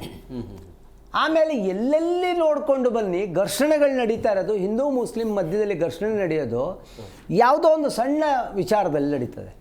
ಈಗ ನಿಮ್ಮದು ಪ್ರಶ್ನೆ ಹೋಗ್ತಾ ಇದೆ, ಗಣಪತಿ ವಿಸರ್ಜನೆ ಕಲ್ಲೆಸಿತೀರಿ, ಹೌದಾ? ಮದ್ದೂರ್ದು ಭಾಳ ದೊಡ್ಡ ಘಟನೆ. ಇನ್ನೊಂದು ಹಸುವಿನ ಕೆಚ್ಚಲು ಕುಯ್ತೀರಿ, ಅವನು ಹುಚ್ಚ ಅಂತ ಬಿಟ್ಬಿಡ್ರಿ ಅಂತೀರಿ. ಹೆಣ್ಣುಮಕ್ಳ ಮೇಲೆ ದೌರ್ಜನ್ಯ ಮಾಡೋಕ್ಕೆ ಹೋಗ್ತೀರಿ, ಅವನು ಸರಿ ಇಲ್ಲ ರೀ, ಯಾವತ್ತೂ ಹೀಗೆ ರೀ ಅಂತ ಪೊಲೀಸ್ ಸ್ಟೇಷನ್ಲಿ ರೆಡಿಮೇಡ್ ಆನ್ಸರು. ಒಂಥರ ನಮ್ಮ ಹೋಮ್ ಮಿನಿಸ್ಟ್ರದ್ದು ಹೆಂಗೆ ಹೇಳಿದೆ ಹಾಗೆ. ಆದರೆ ಅಲ್ಲಿ ಜವಾಬ್ದಾರಿಯುತವಾದಂಥ ಒಬ್ಬ ಪೊಲೀಸ್ ಅಧಿಕಾರಿ ಇದ್ದಿದ್ದರೆ ಈ ಘಟನೆ ನಡೀತಿತ್ತ? ಆಮೇಲೆ ಎಲ್ಲವೂ ಇಂಟೆಲಿಜೆನ್ಸ್ ಈಸ್ ಫಸ್ಟು. ಯಾರನ್ನ ಏನೇ ಮಾಡ್ಕೊಳ್ಳಿ, ಇಂಟೆಲಿಜೆನ್ಸಲ್ಲಿ ಅಲ್ಲಿದ್ದರು ಅವ್ರೇನು ಬೇರೆ ಕಾಯ್ತಾ ಇರ್ತಾರ? ಮಫ್ತಿಲಿ ಹೋಗ್ತಾರೆ, ಅವ್ರಿಗೆ ಗೊತ್ತಿರ್ತದೆ ಹೀಗೆ ಇವತ್ತು ನಾಳೆ ಇಂಥ ಪ್ರೋಗ್ರಾಮ್ ನಡೀತಾ ಇದೆ, ಪ್ರಶ್ನೆ ಹೋಗುತ್ತೆ, ಅಲ್ಲಿ ನಾವು ಸೆಕ್ಯೂರಿಟಿ ರೆಡಿ ಮಾಡಬೇಕು ಅಂತ. ಅಂತಹ ಸಂದರ್ಭದಲ್ಲಿ ಇವು ಬಂತು ಅಂದರೆ ಸ್ಟ್ರೈಟ್ ಅವೇ ನಮ್ಮ ಇದು ಆ ಸಮುದಾಯದವರೇ ಮಾಡಿದ್ದಾರೆ ಅಂತ ಹೇಳೋದು ಹೊರತು ಹಿಂದೂಗಳಿಂದ ಆಗಲ್ಲ, ಯಾರೋ ಬೇರೆ ರಾಜಕೀಯ ವ್ಯಕ್ತಿಗಳು ಅಂತಲ್ಲ. ಈ ಆ ಕಡೆ ಸಮುದಾಯಕ್ಕೆ ಬಲವಾದ ರಾಜಕಾರಣಿಯ ಬೆಂಬಲ ಇದೆ. ಬಲವಾದ ರಾಜಕಾರಣಿ ಅಂದರೆ ಆ ಪ್ರದೇಶವನ್ನು ಅವರು ಯಾರು ರೆಪ್ರೆಸೆಂಟ್ ಮಾಡ್ತಿದ್ದಾರೆ, ಈ belongs to that community only. ಹಾಗಾದ್ರೆ ಮಂಗಳೂರು ಭಾಗದಲ್ಲಿ ನಡೀತಾ ಇರುವಂತಹ ಅತಿ ಹೆಚ್ಚಿನ ಇವು ಹಿಂದೂಗಳು, ಅದರಲ್ಲೂ ಹಿಂದೂ ಸಂಘಟನೆಯಲ್ಲಿ ಗುರುತಿಸ್ಕೊಂಡಂಥವ್ರು ಇವತ್ತು ಅತ್ಯಾಚಾರ ಮಾಡಿ ಮಕ್ಕಳು ನೋಡಿ ಸಿಕ್ಕಾಕೊಂಡಿರೋ ಇದ್ರ ಬಗ್ಗೆ ಯಾರು ಮಾತಾಡ್ತಾ ಇಲ್ಲಲ್ಲ. ಯಾಕೆ ಮಾತಾಡಲ್ಲ? ಇದನ್ನು ಮಾತನಾಡ್ಬೇಕಲ್ಲ. ಹಾಗಿದ್ರೆ ಅದರ ಹಿಂದೆ ಇರುವಂತವ್ರು ಬಿಜೆಪಿ ನಾಯಕರು ಅಂತ ಈಗ ನಾನು ಹೇಳಿದ್ರೆ ನೀವು ಒಪ್ಕೋಬೋದಲ್ಲ? ಅದಕ್ಕೆ ಹೇಳಿದ್ದು ಇವತ್ತು ಬಿಜೆಪಿಯಲ್ಲಿ ಗೆದ್ದಿರಂಥವ್ರಾಗ್ಲಿ ಆ ಒಂದು ಲೈನ್ ಆಫ್ ಲೀಡರ್ಶಿಪ್ ಇದೆಯಲ್ಲ, ನಾನು ಅದಕ್ಕೆ ನಾನು ಹೇಳ್ಬೇಕಾದ್ರೆ ಬಾರಿ ಸ್ಪಷ್ಟವಾಗಿ ಇವತ್ತು ನೀವು ಯಾರ ಹತ್ರ ಹೋಗಿ, ಯಾಕಂದ್ರೆ ನಾವು ಜನಸಾಮಾನ್ಯರ ಜೊತೆ ನಮಗೆ ಚಾಮರಾಜಪೇಟೆಯಲ್ಲಿ ನಡೆದ್ರೆ ಗಲಾಟೆ ಆದ್ರೆ ಹಿಂದೂಗಳ ವಿರುದ್ಧ, ಅಲ್ಲಿ ಮಂಗಳೂರಲ್ಲಿ ಆದ್ರೆ ಅದು ಹಿಂದೂಗಳ ಮೇಲೆ ನಡೆದಿರೋದು. ಅದಕ್ಕೆ ಇವ್ರಿಗೆ ಯಾರಿಗೂ ಕನಿಕರವೂ ಇಲ್ಲ. ನಾನು ಅದಕ್ಕೆ ಹೇಳ್ತಾ ಇರೋದು, ಸತ್ತು ಹೋಗಿದೆ ನೋಡಿ. ಮೊದಲು BJP ಅಂತ ಹೇಳೋ ಒಂದು ಸಂಘಟನೆ ಹೇಗಿತ್ತು ಅಂದರೆ ಒಂದು ಒಳ್ಳೆಯ ಬಾಟ್ಲಲ್ಲಿ ಪೂರ ಒಳ್ಳೆ ನೀರಿತ್ತು, ಒಳ್ಳೆ ಕುಡಿಯುವಂಥ ನೀರಿತ್ತು. ಇವತ್ತು ಏನಾಗಿದೆ ಆ ಸಂಘಟನೆ ಅಂದರೆ ಪಾರ್ಟಿ ಅರ್ಧ ನೀರು ತೆಗೆದುಬಿಟ್ಟು ಗಟಾರದ ನೀರನ್ನ ಅದ್ರೊಳಗಡೆ ಮುಕ್ಕಾಲು ಭಾಗ ಸೇರಿಸಿ ನೀನು ಕುಡಿ ಅಂದರೆ ನಾವು ಜನರು ನಾವು ಅಕ್ಸೆಪ್ಟ್ ಮಾಡೋಕ್ಕಾಗಲ್ಲ ರೀ. ಈಗ ನೀವು RR ನಗರದಂಥವ್ರನ್ನ ನೀವು ಎಷ್ಟು ದಿನ ನೀವು ಅಪೋಸ್ ಮಾಡಿದ್ರಿ? ಗಂಗಾ ನದಿಲಿ ಕರ್ಕೊಂಡೋಗಿ ಸ್ನಾನ ಮಾಡಿಸಿ ಕರ್ಕೊಂಬಂದು ಈಗ ವೆರಿ ಕ್ಲೀನ್ ರೀ ಇವನು ಅಂದ್ರಿ. ವಾಟ್ ಈಸ್ ಇದು ಪಾಲಿಸಿ ಆಫ್ ದಟ್ ಪಾರ್ಟಿ ಯಾವ ಮಟ್ಟಕ್ಕೆ ಬಂತು ಅಂತ ನಾವು ಯೋಚನೆ ಮಾಡಿ. ಅದರಿಂದ ವಿರೋಧ ಪಕ್ಷ ಇಲ್ಲಿ ಇಲ್ಲ. ಇದೆ ಈ ಕಡೆ ಇದ್ದಂಥವ್ರು ಆಡಳಿತ ಪಕ್ಷಗಳು ಆನೆ ನಡೆದಿದ್ದೇ ದಾರಿ. ಆ ರೀತಿಯಾಗಿದ್ದರೆ ಇಲ್ಲಿ ಒಂದು ಅರಾಜಕತೆ ಹುಟ್ಟಿದೆ. ಒಂದೇ ನಾವು ಅಲ್ಲಿ ಬಿಹಾರದ್ದು ಹೇಳ್ತಿದ್ದಲ್ಲ ಲಲ್ಲೂ ಪ್ರಸಾದ್, ಗುಂಡಾ ರಾಜ್ಯ, ಅಲ್ಲಿ ಹೆಂಗೆ ಬೇಕು ಹಂಗೆ ನಾವು ನುಗ್ಗಿ ತೆಗೆದುಕೊಂಡು ಹೋಗ್ತಾರೆ ಅಂತ. ಇಲ್ಲೂ ಹಂಗೆ ಇದೆ. ಒಬ್ಬರು ಮುಖ್ಯಮಂತ್ರಿಗೆ ಟ್ರೈ ಮಾಡಿದವರ ಬಾಡಿ ಲ್ಯಾಂಗ್ವೇಜ್ ನೋಡಿಬಿಡಿ, ಅವರ ಡೈಲಾಗ್ಗಳು ನೋಡಿಬಿಡಿ ನೀವು. ಇವತ್ತು ಸುಮಾರು ಜನ ಅಂತಾರೆ ಇವರೇನಾದರೂ CM ಆಗ್ಬಿಟ್ರೆ ಇನ್ನೇನು ರೀ ಕತೆ. ನನಗೂ ಗೊತ್ತು ನಟ್ಟು ಬೋಲ್ಟ್ ಟೈಟ್ ಮಾಡೋದು. ಅದೇ ರೀತಿಯಲ್ಲಿ ಸಂಸದರಾಗಿದ್ರು ಮಂತ್ರಿಗಳಾಗಿದ್ರು ಅವ್ರ ಬಗ್ಗೆ ಉಲ್ಲೇಖ ಮಾಡಬೇಕು ನೀವು. ಅಲ್ಲ ಅದಕ್ಕೆ ಇದನ್ನ ಹೇಳಿದ್ದು ಸರಿ ಇಲ್ಲ ಏನೋ, ಇದು ಇವ್ರು ಹೇಳಿದ್ದು ಅವ್ರ ಬಾಡಿ ಲ್ಯಾಂಗ್ವೇಜ್ ಸರಿ ಇಲ್ಲ, ಕರೆಕ್ಟು, ನಾನು ಅದನ್ನು ಹೇಳ್ತೀನಿ. ಆದರೆ ಅದೇ ರೀತಿಯಲ್ಲಿ ನಾವು ಬಂದಿರೋದನ್ನೇ ಹುಟ್ಟಿರೋದನ್ನೇ ಅಧಿಕಾರ ಹಿಡಿದಿರೋದನ್ನೇ ಸಂವಿಧಾನ ಬದಲಾಯಿಸಲಿಕ್ಕೆ ಅಂತ ಹೇಳಿದ್ರಲ್ಲ, ಅದನ್ನ ಎಂದಾದ್ರು ಕಣಿಸಿದ್ರ? ನಿಮ್ಮ ಹಿಂದೂ ಸಂಘಟನೆಯವರು ಯಾರಾದರೂ ಹೇಳಿದ್ರ? ಇದು ಸಂವಿಧಾನವನ್ನು ರಕ್ಷಣೆ ಮಾಡಬೇಕು ಅಂತ ಹೇಳ್ತಾ ಇದ್ದೀರಿ, ಸಂವಿಧಾನದ ಇದರ ಮೇಲೆ ಆಡಳಿತ ನಡಿಬೇಕು ಅಂತ ಹೇಳ್ತಾ ಇದ್ದೀರಿ. ಆದರೆ ಮತ್ತೊಂದು ಕಡೆ ಹಿಂದುತ್ವ ಅನ್ನೋಂಥದ್ದನ್ನು ಹಿಡ್ಕೊಂಡು ಹೊಟ್ಟಿದ್ದೀರಿ. ಇದೇ ಅಷ್ಟು ಸರಿ. ಹಾಗಿದ್ರೆ ಜಾತ್ಯತೀತ ಇದು ಪ್ರಜಾಪ್ರಭುತ್ವ ಎಲ್ಲಿದೆ? Yes, okay, thank you very much 4 ಜನಕ್ಕೆ ಇಷ್ಟೊತ್ತು ಕಾರ್ಯಕ್ರಮಕ್ಕೆ ಜಾಯ್ನ್ ಆಗಿದ್ದಕ್ಕೆ. ಎಸ್, ನೋಡಿದ್ರಲ್ಲ ವೀಕ್ಷಕರೇ, ಈ ರೀತಿಯ ಘಟನೆ ಪದೇ ಪದೇ ಆಗ್ತಾ ಇರುವಂಥದ್ದು. ಇದು ಘಟನೆ ಎಲ್ಲ ಒಂಥರ ರಿಪೀಟ್ ಆದರೆ ಒಂಥರ ಹಿಂಸೆ ಅನ್ನೋ ಥರ ಇರುತ್ತೆ. ಸೊ ಅಲ್ಲಿ ರಾಜ್ಯ ಸರ್ಕಾರ ಏನು ಮಾಡಬೇಕು, ಕಾನೂನಿನ ವ್ಯವಸ್ಥೆ ಯಾವ ರೀತಿ ಆಗಿದೆ, ಇಂಥ ಘಟನೆ ಆದಾಗ ರಾಜ್ಯ ಸರ್ಕಾರ ಮೌನವಾಗಿರೋದು ತಪ್ಪಾಗತ್ತೆ. ಎಲ್ಲ ನಾಗರಿಕ ಭದ್ರತೆ ಕಾಪಾಡಿಕೊಳ್ಳೋದು ರಾಜ್ಯ ಸರ್ಕಾರ ಮತ್ತು ಪೊಲೀಸ್ ಇಲಾಖೆ ಮೇಲೆ ಇರುತ್ತೆ. ಆ ಕೆಲಸವನ್ನು ಇನ್ಮೇಲೆ ಆದರೂ ರಾಜ್ಯ ಸರ್ಕಾರ ಮಾಡಲಿ ಅಂತೇಳಿ ಅಧಿಕಾರಿಗಳ ಸಸ್ಪೆಂಡ್ ಮಾಡೋದು, ಅವ್ರನ್ನ ಬೇರೆ ಕಡೆ ಟ್ರಾನ್ಸ್ಫರ್ ಮಾಡೋದು ಅದು ಅಲ್ಲ. ಅಲ್ಲಿ ಪದೇ ಪದೇ ರೀತಿ ಘಟನೆ ಆಗುತ್ತೆ ಅಂದಾಗ ಏನೋ ಇದೆ, ಅಲ್ಲಿ ನೀವು ಪ್ರಾಮಾಣಿಕವಾಗಿ ಕೆಲಸವನ್ನು ಮಾಡಿ ಅಂತ ಹೇಳ್ತಾ ಇವತ್ತಿನ ಕಾರ್ಯಕ್ರಮವನ್ನು ಮುಗಿಸ್ತೀವಿ. ನೋಡ್ತಾ ಇರಿ ಜಿ ಕನ್ನಡ ನ್ಯೂಸ್, ಸತ್ಯವೇ ಸುದ್ದಿಯ ಜೀವಾಳ.